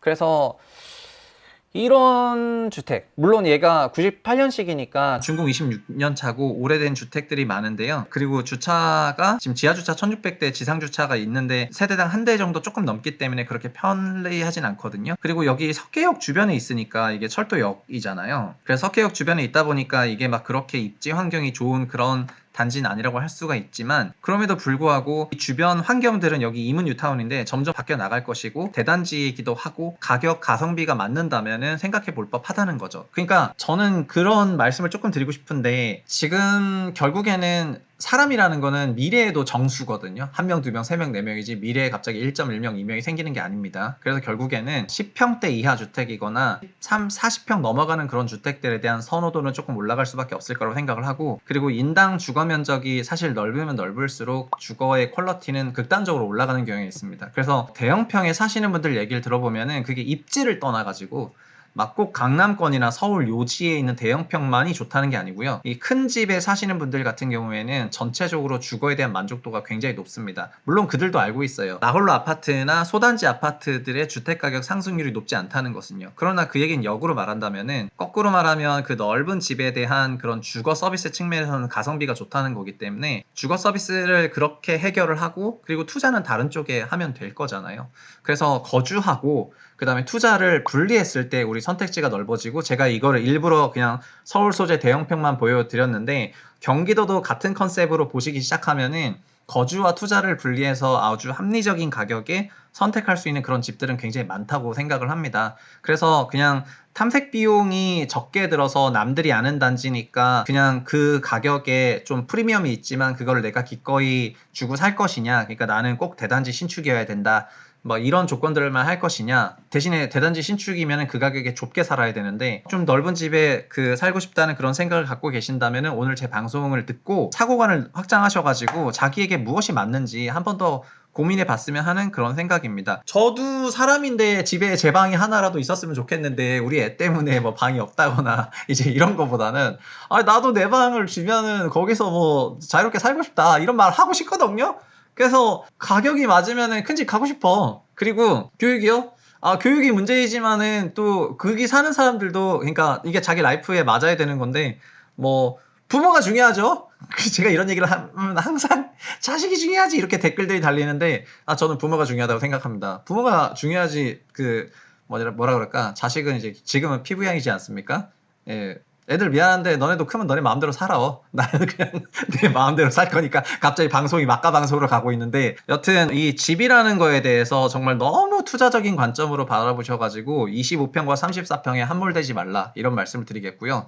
비싼데 더 비싸질 거를 기대하면서 너무나 높은 가격에 연끌하지는 말자. 왜냐하면 사실 다른 좋은 솔루션들은 집에 얼마든지 있다. 그리고 저는 개인적으로 지금이 매매 가격이 너무 비싸다 보니까 임차를 선택하는 것이 합리적이라고 생각하지만, 그럼에도 불구하고 꼭 임차만이 정답이라기보다는 자기한테 맞춘다면 그 모든 것이 다 정답이라고 생각을 하고요. 누가 그런 말을 했습니다. 이제 소위 명품 시계 라인들이 있잖아요. 파텍 필립부터 시작해서 쫘라락 있는데, 그 명품 시계들을 수리하시는 그 분에게 물었죠. 어떤 시계가 제일 좋은 시계냐. 자기한테 맞는 시계라고 했거든요. 집도 마찬가지라고 생각을 합니다. 여러분한테, 구독자분들한테 맞는 집을 선택하시면 되겠습니다. 그러니까 남이 이 집이 좋다더라 한 그 집을 고르지 마시고 자기한테 맞는 집을 고르시는 그런 눈을 키우시고, 그러기 위해서는 좀 많이 둘러보고 이런저런, 그러니까 가치관이 한 군데로 꽂히는 그런 형태의 방송보다는 두루두루 여러 가지 방송을 같이 보시면서 세계관을 키우셨으면 좋겠습니다. 그리고 오늘은 좀 네이버 프리미엄 컨텐츠에 약간 이렇게 좀 찾아볼 만하고 둘러볼 만한 단지들을 좀 텍스트로 정리를 해가지고 네프콘에 좀 올려놓을 생각이거든요. 그래서 영상 보시고 관심 가시면은 네프콘까지 가셔가지고 한번 보시면 좋을 것 같습니다. 감사합니다. 안녕하세요. 최상욱의 부동산 심부름센터 최부심의 센터장 최상욱입니다. 오늘은 그 최부심의 멘토링 코너에서 9월 청약 시장에서 가장 중요한 소재 중에 하나인 뉴홈을 조금 다뤄보려고 합니다. 이 뉴 들어간 주택들이 역사적으로 항상 이름을 바꿔가면서 그 부동산 대책에 계속해서 나왔었기 때문에 일부 혼선이 있는 경우도 조금 있는 것 같은데요. 뭐 예를 들면 박근혜 정부 때는 뉴 스테이라는 그런 정책들을 썼었고, 지금 윤석열 정부에서는 뉴 홈이라는 이런 정책을 쓰고 있습니다. 뭐 뉴는 들어갔지만 이 두 정책은 사실 굉장히 근본부터 조금 다른데, 박근혜 정부 뉴 스테이는 기업형 임대주택이고, 지금 윤석열 정부의 뉴홈은 공공분양주택입니다. 그래서 공공분양주택이면은 민간 분양주택이 있고 공공분양주택이 있는데, 공공은 아무래도 분양 가격이 쌀 수밖에 없거든요. 다만 어떤 자격들을 조금 준수해야지만이 공공분양주택을 받으실 수가 있어요. 그래서 민영주택 대비해서 굉장히 낮은 가격으로 공공분양주택을 받을 수가 있기 때문에 그거를 청약을 하실 수가 있다면 굉장히 좋으실 텐데, 다만 관건은 이 뉴홈이라는 게 윤석열 새 정부 들어서 새롭게 추진하는 정책이다 보니까 공급되는 물량이 점점 점증적으로 체증적으로 올라가게 되거든요. 그래서 올해와 내년은 좀 적은 수의 물량만 공급이 되면서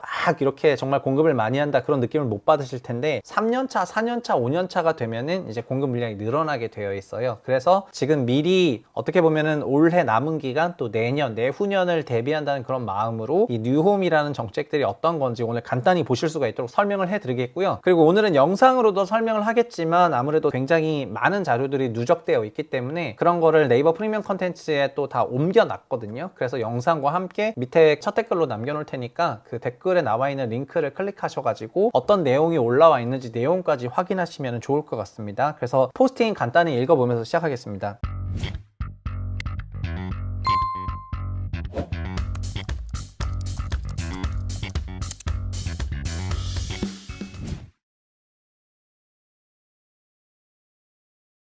9월 뉴홈 사전청약의 거의 모든 것 1000부파일 3건이 있습니다. 일단 기본적으로 이번 달에 뉴홈이 시작이 됩니다. 그러면은 뭐 언제 시작하냐 이럴 수가 있는데, 사실 올해 6월에 그 뉴홈이 한번 청약을 했었고요. 그리고 9월에 청약을 할 예정이고, 그리고 올해 마지막으로는 이제 12월 달에 그렇게 청약을 할 예정입니다. 그래서 올해는 6월, 9월, 12월 이렇게 되어 있는데, 9월에 지금 3274가구 공급 예정이고요. 위치를 보면은 공공 분양주택들이 들어가는 위치는 이렇게 다 나와 있어요. 일정도 나와 있습니다. 보시면은 주요 입지와 규모라고 해가지고 청약 추진 일정이 쭈루루 나와 있거든요. 그러면은 청약 추진 일정에 22년 12월, 23년 6월, 23년 9월, 그리고 23년 12월 이렇게 되어 있고요. 그리고 23년 9월 이번에 공급하는 것들이 하남 교산지구, 안산 장상지구, 마곡 10-2구역, 화성 동탄 2, 구리 갈매 역세권, 그리고 군포 대아미지구, 인천 계양 신도시의 사전 청약, 그리고 구리 갈매 역세권지구 이렇게 공급이 되어 있습니다. 사실 3기 신도시라고 해서 여러분들이 알고 계실 만한 지역은 하남 교산지구나 인천 계양 신도시 같은 게 3기 신도시가 되겠고요. 화성 동탄 신도시 같은 경우는 2기 신도시가 되거든요. 그래서 공공이 공급하는 공공택지들이 2기 신도시, 3기 신도시, 그리고 3기 신도시에서 4제곱미터 넘어가는 게 아니라 중소형 신도시들이 있는데, 이런 것들이 다 공공 분양주택이 됩니다. 근데 타입들이 보시면은 과거에는 이런 타입들에 대한 구분이 없었는데 지금은 나눔형이니 일반형이니, 그리고 올해 23년 9월부터 선택형 이런 것도 등장을 하거든요. 그러니까 좀 전에 나눔형이랑 일반형도 헷갈렸는데 이제는 선택형도 등장하니까 선택은 도대체 뭘 선택하라는 건가 이런 고민이 있으실 법도 한 것 같습니다. 그래서 애초에 이거를 좀 더 잘 이해하려면은 이런 제도가 어떻게 시작됐고 어떻게 끌고 가고 있는지 그 전체적인 얼개를 그리고 가는 게 좋을 것 같거든요. 그래서 그거를 말씀을 드리겠습니다. 첫 번째, 공공분양주택에 대해서 공급 확대를 밝힌 거는 작년 10월이었습니다. 작년 10월에 윤석열 정부 들어와서 공급 대책이 8월 달에 나왔었고, 그 다음에 어떤 공급 대책이 나올지 좀 귀추가 주목되던 시절에 공공분양주택이라는 키워드를 꺼내가지고 굉장히 의외였는데요. 기본적으로 컨셉은 이렇습니다. 공공분양, 공공임대가 아니라 공공분양을 하는 겁니다. 분양을 50만 호 하겠다, 5년 동안요. 그래서 공공분양이 이게 없었던 건 아니고 문재인 정부 때는 1년에 5만 호 했어요. 그래서 2018에서 22년에 15만 호를 했는데 윤석열 정부에서는 이거를 3배 이상을 늘려서 23년에서 27년까지 50만 호를 하겠다. 이게 공공분양주택 뉴홈의 그냥 가장 큰 얼개입니다. 가장 큰 얼개고요. 그리고 그 공급 방식을 주거 선택권을 바꿔서 공급 방식을 바꾸겠다. 뭐냐면 보통은 공공분양이 15만 원만 있었는데, 그러니까 문정부 때 했던 공공분양주택은 일반형이라는 거였는데 시세의 약 80% 수준에 분양하는 거였는데, 윤 정부에서는 나눔형이랑 선택형이라는 새로운 타입을 만들어가지고 주택 공급을 하겠다라고 얘기를 하게 되거든요. 그러니까 나눔형은 뭐냐 물어보니까 그거는 시세 70% 이하, 이건 진짜 싸게 공급을 해가지고 향후 시세 차익의 70%를 보장한다. 그러니까 100%가 아니라 70%를 보장한다는 거는, 이건 그러니까 이익을 나누자 이런 겁니다. 공공 쪽이랑 내가 이거를 너한테 좀 더 낮은 가격에 팔 건데 이 주택이 행여 나중에 올라가게 되면 그 올라간 부분의 이익을 너가 다 먹지 말고 나랑 나누자, 공공이랑. 수익 쉐어 방식이 되겠죠. 그리고 이 선택형이라는 거는, 이거는 지금 내가 사야 될지 말아야 될지 잘 모르겠는데요, 이런 사람을 위해서 6년간 먼저 살아본 다음에 6년 후에 이거를 분양을 받을지 네가 결정을 해라, 이렇게 얘기를 하는 겁니다. 그러니까는 선택 장애가 있으신 분들이 여기 좀 괜찮겠죠? 그러니까는 지금 당장 사야 될지 말아야 될지 그 중요한 거를 지금 정하라고요? 이게 아니고 일단 6년 후에 살면서 좀 정해봐, 이렇게 얘기하는 거여가지고 이런 여러 가지 선택지를 제공했죠. 그래서 기본적으로는 일반형으로 깡분양 하는 것뿐만 아니라 더 싸게 분양할 수도 있는 거고, 서울시에서는 나눔형을 좀 더 응용해가지고 토지 임대부 분양을 해요. 그러니까 이거는 4분의 1 단가 주택이거든요. 그래서 그런 게 나왔기 때문에 이런 다양한 주거 형태가 있다. 그리고 선택형, 나눔형에는 초저 장기 모기지, DSR 미적용,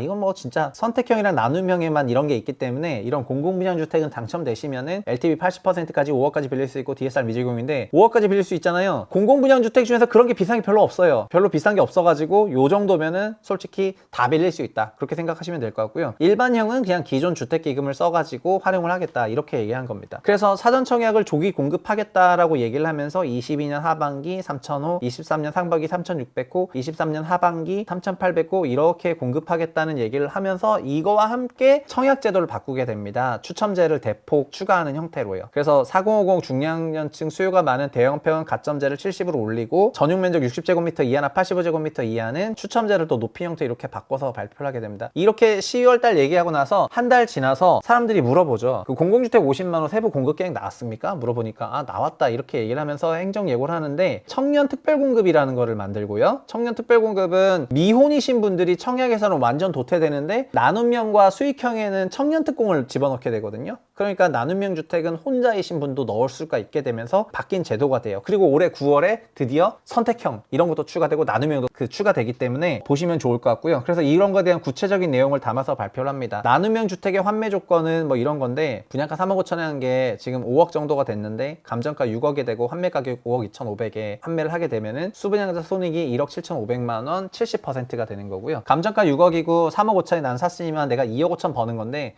그 2억 5천에서 30%인 7,500만 원은 공공이 가져가고, 그 다음에 나는 1억 7,500만 원 가져가는 7대 3으로 이렇게 하는 겁니다. 그리고 이게 분양가가 3.5억일 수 있는 거는, 원래 일반형이었다면은 아마도 4억에 분양을 했을 건데 4억에 분양을 하는 게 아니라 3.5억에 더 싸게 분양을 해줬기 때문에 이렇게 이익도 좀 나눠 가자, 이런 식으로 나눔형이 구성이 되어 있거든요. 손익을 쉐어한다, 이렇게 생각하시면 좋겠습니다. 그러니까 손익은 손실과 이익을 같이 말하는 거고요. 수익은 플러스만 말하는 거거든요. 그래서 아까 제가 용어 선택 용어를 실수했는데 손익 쉐어형이다 이렇게 생각하시면 되겠습니다. 근데 손익도 손실은 나누면은 밴드 오브 브라더스가 되는 거잖아요. 형제요 이렇게 되는 거니까 그 부동산 하락기 때 나눔형을 같이 분양을 받게 되면은 우리 국가와 이제 밴드 오브 브라더스 형제 되시는 겁니다. 굉장히 애절한 사이와 애증의 사이가 될 수 있죠. 그래서 어쨌든 나 혼자 손실 보는 것보다는 같이 손실 보니까 뭐 공동체 이제 의식으로서 뭔가 좀 더 있을 것 같고요. 요런 내용이 있습니다. 그리고 올해 6월 달에요. 이 사전청약이 굉장히 생각보다 저조하다 공급이 이런 비판이 많았어가지고 지금도 이런 비판이 많죠. 공공 분양이 줄기 때문에 9월 공급 대책이 나올 예정인데요. 이 뉴홈 사전청약 확대하겠다 이렇게 얘기를 합니다. 그래서 하남 교산지구 동탄2를 추가해서 아까 추가된 거 봤죠? 목록에 1만 호를 공급하겠다 이런 내용을 하고 동작구 수방사부지 6월에 했습니다. 왕숙지구, 안양 매곡지구, 고덕 강일지구 이것도 6월에 했어요. 이거를 6월 9일에 공고하겠다고 얘기를 해서 6월 달에 발표를 합니다. 그래서 지난 6월 달에는 약 2,000호 정도 되는 그런 사전 청약을 발표를 하고요. 그리고 지금 9월과 12월 보시면 9월에 3,274호, 12월에 4,822호 이렇게 해가지고 올해는 약 한 10,000세대 정도를 사전 청약해가지고 공급하겠다 이렇게 얘기가 됐거든요. 내년에는 사전 청약 물량도 거의 한 4만 호 이상으로 올라갈 거예요. 그래서 올해보다는 분양이 좀 더 많아질 수밖에 없다 이렇게 생각을 하시면 될 것 같고요. 9월에 주택공급 대책 나오니까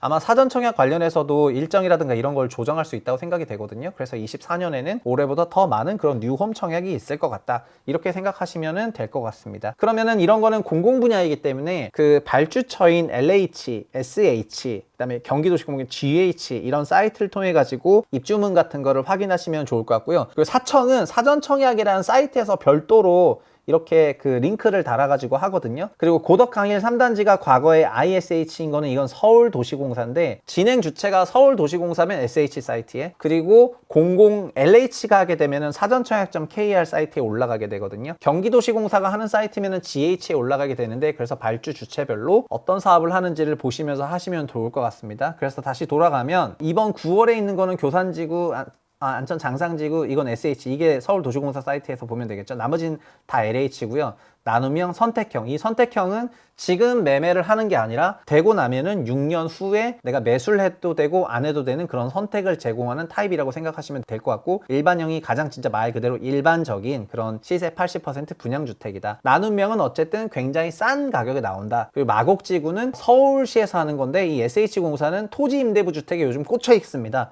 토지 임대부 분양주택이라고 4분의 1 가격 아파트로 공급할 예정이다. 그렇게 보시면 좋을 것 같습니다. 그래서 관련 자료들이랑 글들을 다 실었는데 여기 결국에는 나눔형이나 선택형, 일반형 이런 것들도 다 조건들이 있고요. 나눔형이랑 선택형에만 청년특공이 추가가 되어 있습니다. 그리고 청년특공 중에서도 이런 특별공급도 우선공급이랑 일반공급들이 있는데 결국 입주문을 보시면서 가로 세로 매트릭스를 그려가지고 다 계산해 보시면 좋을 것 같고요. 그리고 지금은 이게 특공으로 중심되니까 다 다자녀 특공이잖아요. 이게 내년에는 어떻게 되는지 다 아시죠? 내년은 2자녀부터 아마도 다 다자녀 특공으로 변경이 될 것 같으니까 올해 3자녀 이상이신 분들은 올해가 가장 당첨 확률이 좋을 것 같고 내년부터는 2자녀가 확 올라오니까 다자녀 특공도 경쟁률이 지금은 한 자릿수로 낮지만 앞으로 매우 올라갈 것 같거든요. 그래서 그런 거를 생각하시면서 청약 전략을 잘 짜시기를 바라겠다 이렇게 말씀을 드리겠습니다. 글을 한번 전체적으로 읽어보시면 될 것 같은데요. 결국 핵심은 나눔형, 선택형, 그 다음에 일반형이 뭐냐 그리고 이거 주택 공급하는 주체가 뭐고 입주자 모집 공고를 어디서 볼 수 있냐 일정은 사전청약.kr을 보시면 전체적으로 다 알 수 있는데 세부 입주문은 결국 각 공공기관 홈페이지를 통해서 보시면 되거든요.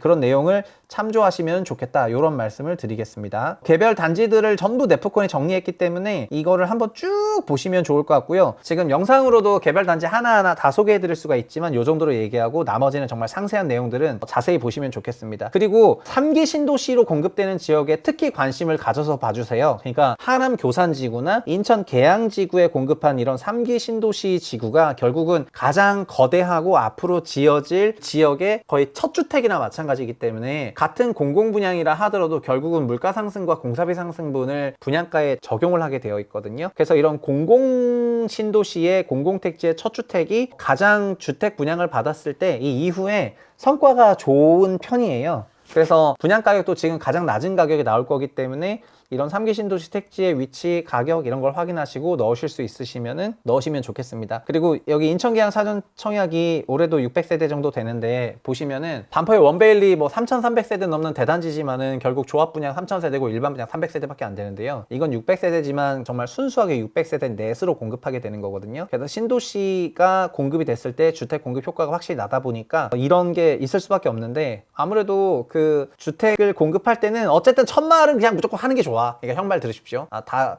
제 동생은 아니지만 저보다 많으신 분들도 계실 텐데 제가 하는 말 들으세요. 3기 신도시는 웬만하면은 청약을 받을 수 있다면 청약을 하는 게 좋습니다. 그리고 분양 가격이 높다 멀다 여러 말씀을 하실 수가 있는데 국가가 나서서 신도시 사업이랑 여러 지구까지 다 만들어 가지고 그거를 원가로 공급하는데 그거를 민간 시행사한테 사업을 그렇게 맡겼다면은 지금 분양가에 다 2배를 받아 쳐먹고 있을 겁니다. 그러니까는 지금 가장 낮은 가격에 분양되고 있다고 생각하시면 좋겠습니다. 이 정도로 오늘 멘토링을 마치겠고요. 이번 달도 그렇고 지난달도 그렇고 저희가 한 2달에 걸쳐서 청약과 관련한 여러 가지 내용들을 전달했었는데 특히 9월에 공공분양주택 윤정부 부동산 정책의 핵심이자 코어죠.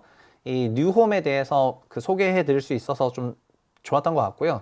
6월에도 그때 사전 청약이 있었는데 그땐 물량이 이제 1900세대밖에 안 되다 보니까 많지는 않았거든요. 지금도 3200세대니까 그렇게 많은 건 아닙니다.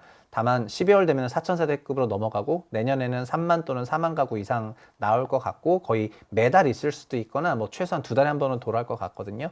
그래서 차제에 오늘 정리한 걸 토대로 뉴홈이란 무엇인가, 그리고 나는 어디에 청약을 하는 것이 전략적으로 유리할 것인가, 그리고 6월의 성과는 어땠는가, 6월에 어떤 것들이 공급이 됐고 어떤 특징이 있었고 경쟁률은 어땠는가, 분양가는 어땠는가, 이런 것들을 보시면서 공부 한번 해주시면은 청약시장에 대비를 하시는데 굉장히 도움이 되지 않겠냐, 이렇게 말씀을 드리면서 오늘 멘토링을 마치겠습니다. 기타 자세한 상세 내용이라든가 오늘 영상에서 소개했던 이런 파일들은 네이버 프리미엄 컨텐츠에 같이 첨부로 올려놓을 거고요. 앞으로도 어떤 그 소규모 정책이나 제도마다 관련 자료들을 계속 올려드리면서 좀 풍성하게 내용을 갖고 가려고 합니다. 그래서 앞으로도 많은 사랑 부탁드리겠습니다. 감사합니다. 안녕하세요. 최상욱의 부동산 신분센터 센터장 최상욱입니다. 오늘도 약간 뭔가 논쟁적인 그런 주제를 가지고 왔습니다. 과연 우리는 어떤 집을 선택해서 사는 것이 가성비 있는 그런 선택이 될 것인가에 대한 그런 논쟁적인 주제인데요. 기본적으로 집을 고르실 때 이런 여러 가지를 생각을 하시게 되는데요. 거의 국룰이라고 할 만큼 일반화된 게 있거든요. 뭐냐면 신축 역세권 대단지라는 국룰이 있습니다. 신축 역세권 대단지라는 거는 입지 요인이랑 상품적인 요인을 봤을 때 신축이라는 점에서 뭐 커뮤니티 시설도 잘 돼 있고 건물도 성능이 우수하다 이런 거를 포괄하고 있는 그런 용어이고, 역세권이라는 거는 입지적인 요인에서 교통이 굉장히 중요한데 그런 거를 뭔가 포괄하고 있는 그런 요인이거든요. 그런데 여기서 대단지라는 그런 말이 나오는데 이 대단지라는 거는 보통 몇 세대부터를 의미하냐면은 통상적으로는 1000세대가 넘어가면 그때부터 대단지다 이런 말을 하는데요. 사실 1000세대가 넘어가면서부터 1000세대 이하 단지들 아니면 소단지로 하는 게 소규모 정비법에서는 200세대 이하니까 이런 200세대 이하 단지들이랑 비교하면은 뭐가 다르냐, 대단지 아파트들에는 2000년대 중반 이후부터 커뮤니티 시설이라고 하는 문화시설이나 체육시설들이 대규모로 건설이 되기 시작했거든요. 그래서 요즘에 지어지는 500세대급 아파트들에서도 일반적으로 짐, 피트니스 센터라든가 골프 연습장 이런 것들이 건설되는 그런 추세이기는 한데요. 1000세대나 혹은 2000, 3000세대가 넘어가게 되면 이런 걸 한참 넘어가지고 뭐 수영장 달려있고 그 다음에 어떤 데에는 뭐 극장 달려있고, 그리고 문화시설, 체육시설 종류는 뭐 너무나 다양하게 많고, 체육시설도 뭐 한두 개가 아닌 거죠. 그냥 5만 종류의 체육들 다 할 수 있고, 그리고 과천만 가도 그 농구 코트를 어떻게 그 비추냐면은 위에서 스크린으로 쏴가지고, 빔으로 쏴가지고 코트 선을 스타디움의 바닥에다가 그려버리잖아요. 그러면은 농구가 끝나면 없애고 다음 스포츠는 다음 선을 쏘고, 이렇게 되면은 한 개의 코트를 여러 개를 쓸 수가 있는데 이렇게 막 달라져가지고 요즘에는 엄청난 변화가 있습니다. 그리고 송파에 있는 뭐 아파트 밑에는 워터파크가 있어. 그 파크 땡땡땡 그거 단지 지하에 가시면은 거의 워터파크에 준하는 그 워터파크 시설들이 있어가지고 거기서는 뭐 그냥 평생 물놀이를 하실 수가 있습니다. 그리고 그것만입니까? 일정 기간 지나고 나서부터는 커뮤니티 시설 중에서 조식이 들어오기 시작을 했는데요. 우리가 그 전에 있었던 아파트 커뮤니티는 카페테리아 정도였는데 언제부턴가 거기서 불을 쓰는, 이 불을 쓴다는 개념이 되게 중요하거든요. 이 불을 쓰는 조식이 등장을 하기 시작하면서 어떤 데는 그냥 뭐 도시락 배달하는데 어떤 데 불을 써가지고 막 조리를 하기 시작을 하는 거예요. 그 불 쓰는 조리를 하게 되면 조직 시설을 둬야 되고 이게 수용될 만한 그런 인원이어가지고 이때부터는 뭔가 서비스들이 점점 이렇게 하늘로 날아가고 있습니다. 그래서 뭐 도서실 있고 독서실 있고 도서관 있고 이런 종류는 다 기본적이고 문화시설, 체육시설, 여러 가지 근린 생활시설들이 또 아파트 단지 상가도 있으니까 개별 아파트 단지 상가로 들어오기 시작을 하면서 우리가 아파트에 산다는 것이 정말 중세의 작은 성을 만들어 가지고 그 안에 우리끼리만 잘 살아보자 라는 컨셉으로 되는 것처럼 이런 대단지들이 이걸 만들어 가고 있거든요. 그래서 기본적으로 이 대단지들은 가격이 비싼데, 가격이 비싸다는 거는 매매가 비싸다는 것 뿐만 아니라 임차료도 비싸다는 거잖아요. 그래서 우리의 오늘 고민은 뭐다? 이런 대단지, 좀 비싸 보이는 이런 대단지에 들어가서 임대든 매매든 거기를 선택하는 것이 맞냐, 아니면은 그보다는 한참 싸 보이는 뭔가 나홀로 단지, 그 같은 동네긴 한데 뭐 나홀로 단지들이 있을 거 아니에요. 이런 나홀로 단지들이 있는데 가격은 거의 뭐 반값이거나 3분의 2 가격이야. 그러면 이런 데를 들어가는 게 맞냐, 이거에 대해서 우리가 한번 그 고민을 해보면 좋겠습니다. 그리고 신축 대단지니까 대단지는 신축으로만 얘기하는 게 아니라 한 동짜리나 두 동짜리도 소단지 신축 단지들도 있거든요. 그럼 소단지 신축 단지도 아파트는 짱짱하고 주차는 다 되고 별 문제는 없어요. 뭐가 없냐? 커뮤니티 시설만 없다고 얘기를 했을 때 이 커뮤니티 시설에 우리가 얼마의 값어치를 줘야 될 것인가, 이거에 대해서 진짜 고민을 한번 해봤으면 좋겠습니다. 오늘도 제가 네이버 프리미엄 컨텐츠에 글을 썼어요. 이제 이렇게 해가지고 이런 거 고민에 대해서 이제 글을 써자 해가지고 간단히 요약하면 화면 보시면 이런 건데요.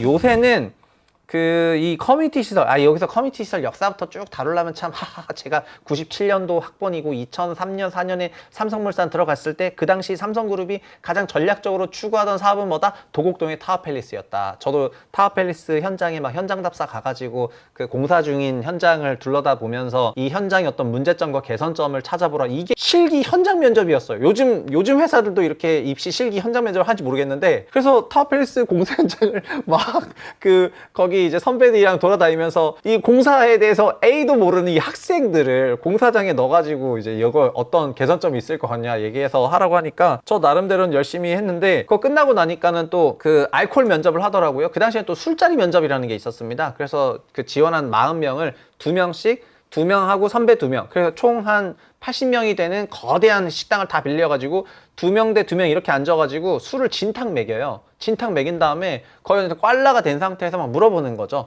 뭐 캔틸레버 보의 하중은 어떤 식으로 계산을 하냐, 뭐 이제 휜 모먼트 계산하는 공식에 대해서 써라. 그 다음에 이런 걸 얘기하면은 막 술 먹다가 주먹이 날아가고, 저한테는 이공계의 미래를 물어보더라고요. 제가 그렇게 생겼나, 이공계의 미래를 잘 알게? 지금은 정말 믿어지지가 않겠지만 그 당시에는 이공계가 정말 취업을 하기가 어려웠습니다. 그냥 경제나 경영 학부는 엄청나게 취업이 잘 됐고 공대생들은 취업이 너무 안 됐는데, 그래서 이공계의 미래에 대해서 막 쓰라고 하니까 제가 소주 주량이 한 병인데 이미 한 병 반은 치사량을 먹은 상태에서 이공계의 미래에 대해서 어떻게 얘기했겠습니까? 근데 한참 얘기하고 있었는데 옆 테이블에서 누가 테이블을 뒤집어가지고 이제 거기가 막, 이거 이런 얘기를 하면 안 돼요. 하여튼 이런 시대가 있었습니다. 그때 막 타워팰리스 현장 가가지고 했었는데, 그 타워팰리스를 지으면서부터 주상복합 건축물이다 보니까 그 상가 부분을 어떻게 채울지, 그리고 커뮤니티 시설을 지을 만한 공간들이 나오기 시작을 했거든요. 타펠에는 수영장도 있었어요. 그러다 보니까 그때부터 이제 삼성물산 주도로 그 커뮤니티 시설들을 관리하고 만드는 회사들이 만들어지기 시작을 했고, 한국에서 요거를 가장 잘하고 있는 회사 중에 하나가 타워 PMC라는 회사인데요. 타워팰리스의 커뮤니티 시설을 관리하고 만들고 그 수요자 요구사항 만들어서 디벨롭하던 그 짬으로 이제 회사가 굉장히 커지기 시작해가지고 지금은 뭐 반포주공 1단지 타워 PMC가 들어가가지고 커뮤니티 시설 빌드업하고, 하여튼 여러분이 지금 알고 계시는 가장 커뮤니티가 잘 되어 있는 회사의 그 배경을 보면은 그 커뮤니티 시설 설계를 메이저 건설사랑 같이 하는 그 전문 설계 회사가 어디냐, 이 타워 PMC 정도가 되겠습니다. 아시겠습니까? 뭐 골프장부터 시작해서 뭐도 하여튼 이런 걸 다 하고 있습니다. 이게 이때의 역사였습니다. 그래서 그 당시에는 2005년, 2006년만 해도 이런 커뮤니티 시설들에 대한 게 별로 없었거든요. 그래서 지금 잠실에 있는 송파의 엘스나 리센스 이런 단지를 가셔도 커뮤니티 시설이 사실상 거의 없어요. 근데 그 후부터 많이 지어지기 시작한 거죠. 그러니까 커뮤니티 단지는 2010년대 이후 지어진 신축 아파트를 규정하는 그 단어가 되는 거고, 이런 규정하는 단어들에 사람들이 왜 좀 선호하냐면 살아보니까 좋더라는 거예요. 이거저거 다 있더라 이런 거고요. 그리고 경제적으로도 이게 좋을 수밖에 없는데 경제적으로 왜 좋냐, 이렇게 생각하시면 좋겠습니다. 단지 밖에 독서실이 있어요. 그 독서실을 유료로 다니는 거랑 단지 안에 독서실이 있어요. 그래서 시설이나 이런 부분은 단지 내 독서실이 일부 떨어질 수도 있겠지만 그거는 관리비에 다 포함이 돼서 우리가 쓸 수가 있는데, 단지 밖 독서실은 유료여야지 돼요. 그러면 이런 부분에서 굉장히 차이가 나겠죠. 그러니까 커뮤니티 시설, 문화시설이나 교육시설, 스포츠 시설이 단지 안에 많아지면 많아질수록 나는 사실상 다른 주거비를 쓰지 않아도 되면서 이게 매우 경제적인 소비가 되는 거고, 이 경제적으로 세이브 되는 만큼 주택의 임차료와 매매 가격이 그걸 반영해 가지고 2010년대 이후에 커뮤니티 시설이 많이 지어진 그런 단지들의 그 전반적인 형성되어 있는 시세와 그렇지 않은 단지들의 시세는 점점 격차가 나고 있는데, 그 종류가 많아지면 많아질수록 격차가 더 많이 나다 보니까 이 커뮤니티 시설의 종류를 잘 모르는 외부에서 봤을 때는 저 단지는 도대체 뭔데 저렇게 높은 가격이야, 이렇게 얘기를 하는 거고, 와 얘는 되게 가성비 아파트네, 이렇게 생각을 할 수가 있는 건데, 사실은 이것도 매우 과학적으로 시장에서 그거에 대한 가치를 부여해 가지고 이제 하게 된 겁니다. 그래서 제가 소름공식 만들 때 이렇게 만들었지 않습니까? 이게 외국에는 그 부동산에 대한 가치 평가를 할 때 입지 가치하고 그 상품 가치인데 주로 건물 가치만 봤었거든요. 근데 한국은 건물뿐만 아니라 그 단지 특징이 있다. 단지 특징에서 제일 큰 게 세대수고 커뮤니티, 이게 단지 특징의 가장 큰 거거든요. 그 나머지는 조경적인 부분이라든가 동향, 층의 개수, 그 다음에 이런 것들이 되는 건데요. 이 단지 특징에서 코어가 커뮤니티이기 때문에 이 부동산 가치에도 굉장히 영향을 미칠 수밖에 없다, 이렇게 생각을 했고, 이런 걸 이제 가지고 그 소름 공식을 디벨롭을 시켰습니다. 그럼 우리의 고민은 뭐죠? 그러면 지금 굉장히 높아 보이는 이런 커뮤니티 시설들이 있는 단지를 가면은 기본적으로 높은 가격을 내야 되고, 그게 월세든 전세든 매매든, 그렇지 않은 단지는 굉장히 나홀로 아파트니까 이건 되게 싸게 되는데, 여기서 아까 서두에 신축 역세권 대단지만을 우리의 주거 후보지로 생각해서 보게 되면은 돈이 부족한 일이 발생을 해요. 그러니까 내가 돈이 많다면은 문제가 없죠. 그냥 스웩하면 되죠. 그냥 신축 역세권 대단지 딱 가가지고 그냥 중개사를 발로 빵 차가지고 이렇게 실제로 차고 들어가면 안 되지만 당당하게 들어가라는 거 아니겠어요? 당당하게 이렇게 물 쫙 밀치면서 들어가서 하고 이제 내가 여기 살러 왔다, 보러 왔다 하면 되지 않습니까? 그치만 우리가 경제라는 거는 한정된 자원을 운용해야 되는데, 그 한정된 자원의 1순위가 돈과 시간이잖아요. 그러다 보니까 돈을 운영하는 데 있어서 이런 문제가 생기는 거죠. 그럼 이거 어떻게 선택을 해야 되냐? 그럼 여기서 이렇게 말씀을 드리고 싶어요. 사실은 이거는 좀 더 연구를 하면은 되거든요. 어떻게 연구를 하시냐면 저는 그렇게 말씀을 드리고 싶어요. 그러니까 일부러 우리가 뭐 상상으로 얘기를 하는 거니까 한 반포 정도는 가가지고 얘기를 한번 해보겠습니다. 어차피 근데 반포부터는 사실은 사치제여가지고 여기서부터는 아파트가 아니야. 그렇지만 어쨌든 이 사치제도 뭔가 그 시장이 있기 때문에 좀 설명을 해보자면은, 가장 유명한 아파트 중에 하나가 여기 반내퍼 레이면 퍼스티지 있겠습니다. 그리고 반내퍼 옆에 이 잠원초 왼쪽 서쪽에 보면은 반포 현대 힐스테이트라고 있어요. 그 힐스테이트가 그 색깔 알록달록하게 인면을 꾸미기 시작할 때 만들어가지고 진짜 지금 보면은 매우 알록달록한 인면을 가지고 있습니다. 지금은 DH라는 그런 브랜드를 가지고 있죠. 그래서 여기가 이제 이렇게 조성이 되어 있는데요. 근데 보시면 요 두 단지가 신반포역 앞을 두고 있고 입지가 사실상 거의 완전 동일해요. 동일하고 뭐 반포천 있고 잠원초 바로 끼고 있고 거의 동일한데, 물론 얘가 좀 더 대단지죠. 여기 보시면 반포현대 힐스테이트도 지금 보면 5개 동으로 되어 있거든요. 근데 반내퍼는 2500세대급 굉장히 대단지입니다.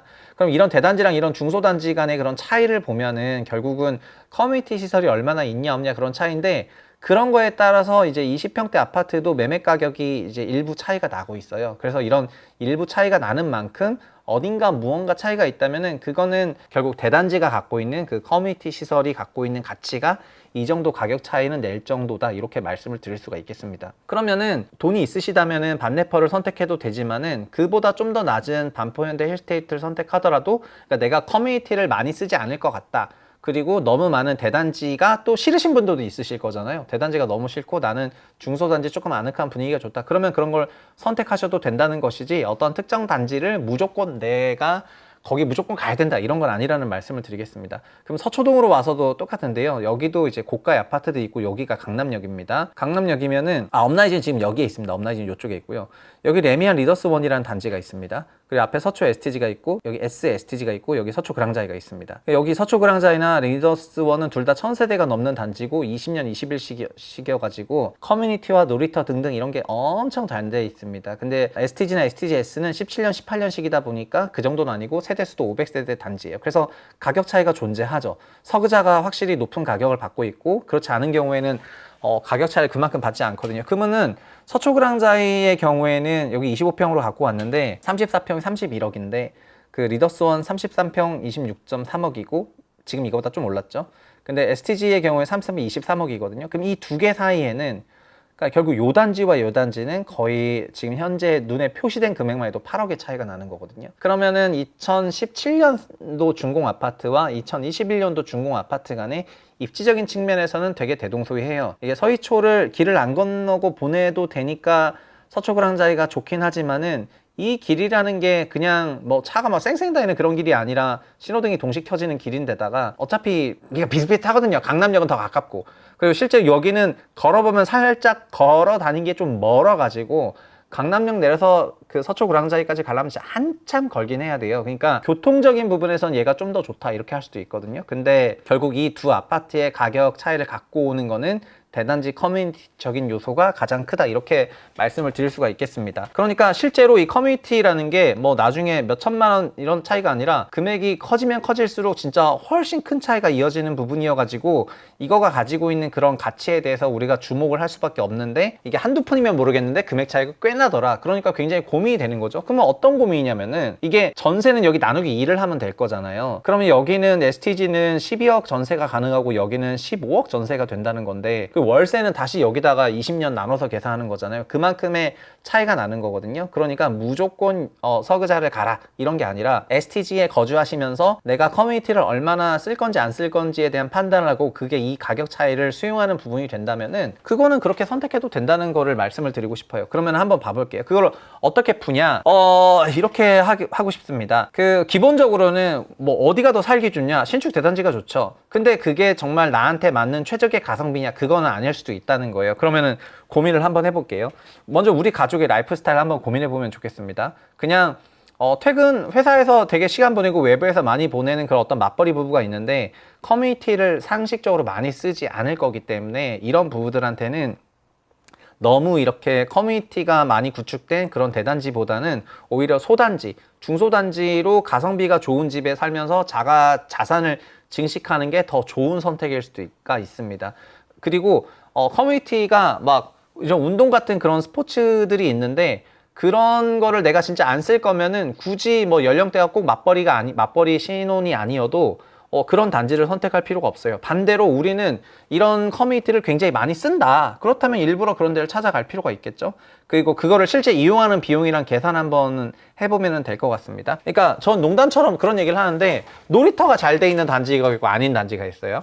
그러면 놀이터가 잘 돼 있는 단지가 뭐 한 3억 비싸다고 해볼게요. 그럼 그 놀이터 가격은 3억이냐? 약간 이런 질문이 가능한데 놀이터를 그러면 1년에 몇 번 정도를 쓸 것인가, 그 몇 번 쓰는 거를 내가 밖에서 보낼 때 얼마일 것인가, 막 이렇게 이제 계산하는 그런 습관을 가져야 된다는 겁니다. 그럼 여기서 그 솔루션을 조금 드리자면 저 이런 건데요. 요즘에는 그런 거 있습니다. 대단지 아파트 커뮤니티가 제공하는 서비스들을 그 외부에서, 단지 밖에서 제공하려는 그런 시도들이 많이 있습니다. 예를 들면은 수납 공간이 부족한 경우가 있다면은 이런 수납 공간을 외부에서 수납 공간을 제공해주고 막 이런 외부 창고를 제공하는 그런 서비스들이 많아지고 있습니다. 그러면 이런데 철진한 물건 같은 거를 갖다 놓거나 하면서 그런 거를 활용하게 된다면은 그러면은 어떤 부분에서는 기능적으로 보강이 되겠죠. 그리고 심지어 어떤 경우에는 그 아파트 역시 커뮤니티 시설이 한번 지어지고 나면은 거의 획정적으로 고정이 되니까 미래로 가면 갈수록 이런 서비스 요구 조건들은 달라지게 되거든요. 그런 걸 외부에서 소싱해서 풀 수 있다고 된다면은 내가 그 커뮤니티가 없는 지역이라 하더라도 꽤 괜찮아질 수 있다, 이렇게 말씀을 드리고 싶은 거예요. 그리고 이제 외부에서 커뮤니티급 외부 시설물을 뭐 회원권을 끊고 이용하는 것도 되게 보편화되고 있는데 코오롱에서 뭐 스포렉스 같은 거 있고 삼성에서 레포츠 센터 있고 또 각 문화에서 각 구청에서 이런 문화시설들을 충분히 자기 지역에 제공을 해주고 있는 거가 있거든요. 이런 문화시설 센터를 가면은 수영장부터 시작해서 문화교실 또 레포츠 운동시설들 이런 것들을 다 배울 수가 있는 거의 백화점급 그런 클래스들을 다 갖고 있기 때문에 그런 것들이 근처에 있다면 사실 단지에서 누릴 수 있는 커뮤니티들을 어느 정도 외부 아웃소싱으로 더 좋은 시설과 전문화된 시설에서 누릴 수도 있어요. 그거를 말씀을 드리고 싶습니다. 예를 들면은 이거는 여기는 서울 광진구 자양동인데요. 자양동에 있는 아파트 단지들을 보면은 이 뭐 더샵 스타시티는 이제 시니어용 아파트니까 빼고요. 자양 우성 3차 한라, 자양 현대 아파트, 그 다음에 뭐 이튼 타워, 이게 다 1000세대가 안 되는 그런 단지들이거든요. 그리고 2000년대 중반 지어진 거다 보니까 전부 어떤 커뮤니티 시설을 갖고 있지 않은데, 근데 여기 광진구에서 나루아트 센터를 통해 가지고 여기에 굉장히 거대한 그 커뮤니티 시설을 운용을 하고 있어요. 그러면 이거는 가면은 뭐 문화 시설부터 시작해서 수영장까지 진짜 건물도 엄청 큰데, 이 동네에 계신 분들은 전부 이런 거를 그냥 단지길 사이사이를 조용조용 걸어서 활용하실 수가 있거든요. 그리고 이 뒤로 백화점부터 시작해서 쭉 있으니까 사실은 이제 이런 게 없었다면은 이 아파트에서 누리는 뭐 문화 시설이나 스포츠 시설이나 체육 시설 막 이런 것들의 기능이 매우 떨어졌을 수도 있었을 건데, 이 시에서 만들어진 이 건축물로 인해 가지고 이런 것들이 굉장히 보강이 된 거예요. 그래서 백화점 주변이고 이런 거보다 제가 생각할 때 요즘 더 중요한 게 이런 게 훨씬 중요하고요. 이 근처에 이런 시설물들이 있다면 정말 많이 활용하시면 좋을 것 같습니다. 그리고 저는 과거에 영등포에 살았었지 않습니까? 영등포에도 여기 뭐가 있냐면 영등포 제2 스포츠센터라는 요 조그만 건축물들이 있는데, 이거는 그 아파트 단지가 재개발 사업을 하면서 기부 체납을 한 공간에다가 이 제2 스포츠 센터를 지었습니다. 여기도 가시면은 외부에서 보면은 엄청 딱 이런 건축물인데, 밑에 층부터 위층까지 수영장부터 시작해서 피트니스 문화시설 그냥 완전 꽉 차 있고, 이거를 구해서 그 운영을 하기 때문에 굉장히 낮은 가격에 운영을 할 수 있습니다. 그러니까 주변에 그런 여기 뭐 당산레미안이야 대단지지만 당산레미안이 아닌 단지들과 주변에 거주하시는 분들이 이걸 다 이용할 수가 있거든요. 그러니까 이 존재감은 되게 미미해 보이지만 실제로 이 앞에는 주차 대란, 매일 주차 대란이 있을 정도로 정말 엄청난 활용도를 보이고, 이게 주변 단지들이 갖고 있는 커뮤니티 부족을 상당히 만회하는 그런 기능을 제공을 하고 있습니다. 그렇기 때문에 여기서 예를 들면 영등포에서 당산동에서 집 볼 때 많은 분들이 뭐 당산 삼성 레미안 같은 대단지, 당산 아이파크 이런 대단지를 보실 텐데, 그런 대단지들이 기본적으로 가격이 비싸잖아요. 보시면은 제가 뭐 여기에 뭐가 있어서 그런 게 아니고요. 보시면 1000세대 넘는 대단지로 필터링해서 보면은 여기 당산 삼성 레미안 4차가 보이고, 여기 당산 센트럴 아이파크도 나름 대단지인데, 그럼 나머지 아파트 단지들은 뭐가 없냐? 그게 아니라는 거죠. 아까 얘기했던 영등포 스포츠센터가 여기에 있거든요. 그래서 여기를 쓸 수 있는 요 브라운스톤 같은 단지는 101, 102, 103동 3개동밖에 없어요. 3개동밖에 없어가지고 뭐가 없지만 이 스포츠센터에 가까우니까 여기를 많이 활용하면 되고, 여기 유보라도 마찬가지고, 여기 한강 아파트도 마찬가지고, 롯데캐슬 프레스티지 요 2개 동으로 돼 있어요. 2개 동으로 돼 있어서 나름 그 새 집이긴 하지만은 커뮤니티가 없단 말이죠. 그렇지만 요 블럭 전체가 이거를 걸어서 도보로 활용할 수 있다면 이거는 그 블럭 전체에 커뮤니티 시설화 되는 거니까, 이런 게 있는지 없는지 자기 블럭에 그런 걸 보시는 게 되게 중요하다 말씀을 드리겠고요.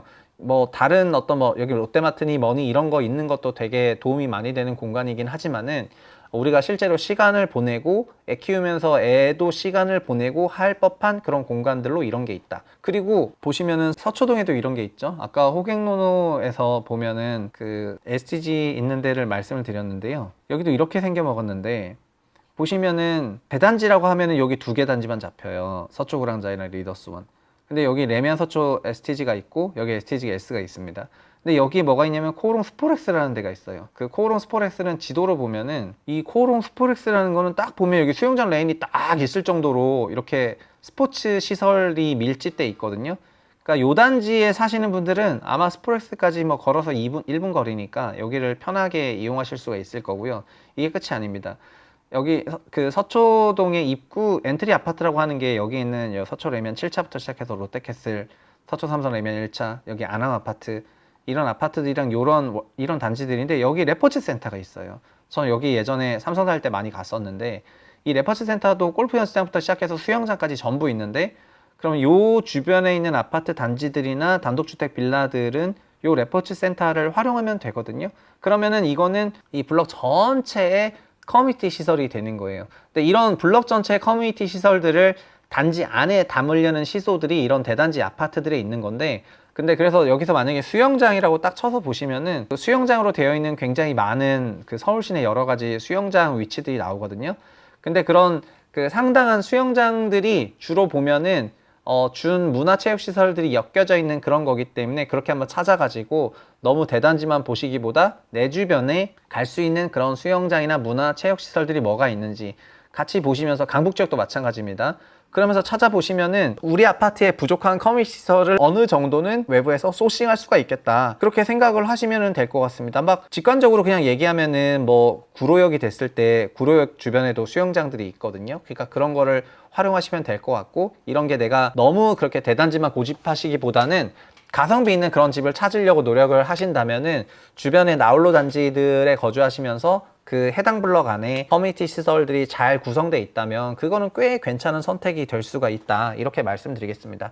물론 어떤 돈의 제약이 없으시다면은 대단지 커뮤니티가 잘 돼 있는 단지를 가신다면은 상당한 거주 만족도가 있을 건데요. 우리는 돈의 제약이 있는 경우가 일반적이기 때문에 오늘 제가 사례는 서울로 말씀을 드렸는데, 서울이 아니라 경기도권으로 가더라도 이런 문화체육시설 주변의 주거 단지들이 꽤 훌륭한 그런 솔루션을 제공해 줄 수가 있으니까 그렇게 참고를 하셨으면 좋겠습니다. 그래서 오늘의 결론은 해당 단지에 대해서 공부하실 때 너무 단지 정보로만 이렇게 보시지 말고요. 그리고 주변에서 입지를 볼 때 보통 교통을 많이 보시는데, 교통은 당연히 봐야 되는 거겠지만 결국 단지 안에 거주하고 살아가는 그런 과정에서 내가 뭘 하면서 시간을 쏟게 될 것인가, 이런 것도 생각을 하게 되는데요. 그냥 주변 근린 환경에 양호한 이런 커뮤니티 시설들이 건설되고 있는 그런 추세인지, 그런 시설들이 있는지, 이런 요인들이 오히려 그 삶의 만족도는 굉장히 높여줄 수 있는 그런 요인들이거든요. 그래서 막 백화점이라든가 역만 찾지 마시고 오히려 내 주변에 수영장이 어디냐, 내 주변에 가깝게 갈 수 있는 골프 연습장이 어디냐, 그 다음에 스포츠 시설이 뭐 있냐, 짐이 뭐가 있냐, 그거를 구청 단위에서 조금 저렴하게 하고 있냐, 그리고 우리 아이들을 문화시설을 보내야 되는데 꼭 백화점 문쌤만 보내야 되냐, 문화시설 전문 공간은 없냐, 그런 건 어디에 있냐, 그게 몰려 있냐, 이런 거를 막 검색하시다 보면은 그런 데를 구심점화 해가지고, 그 커뮤니티라는 게 말 그대로 그 커뮤니티의 중심이라는 걸 의미하니까 그런 시설들을 기준으로 방점을 잡아가지고 집을 서칭해 보시도록 하겠습니다. 그래서 오늘 멘토링 여기까지 하겠고요. 그래서 돈이 있다면 신축 역세권 대단지가 좋지만, 그게 아니어도 커뮤니티가 빌드업이 잘 된 그런 블럭의 나홀로 단지도 굉장히 가성비 있는 선택일 수 있다, 이렇게 마무리 짓도록 하겠습니다. 그리고 오늘 전달해드린 내용은 네이버 프리미엄 컨텐츠의 하단 댓글 링크에서 자세하게 또 실어놨으니까 참조하시면 좋겠습니다. 감사합니다.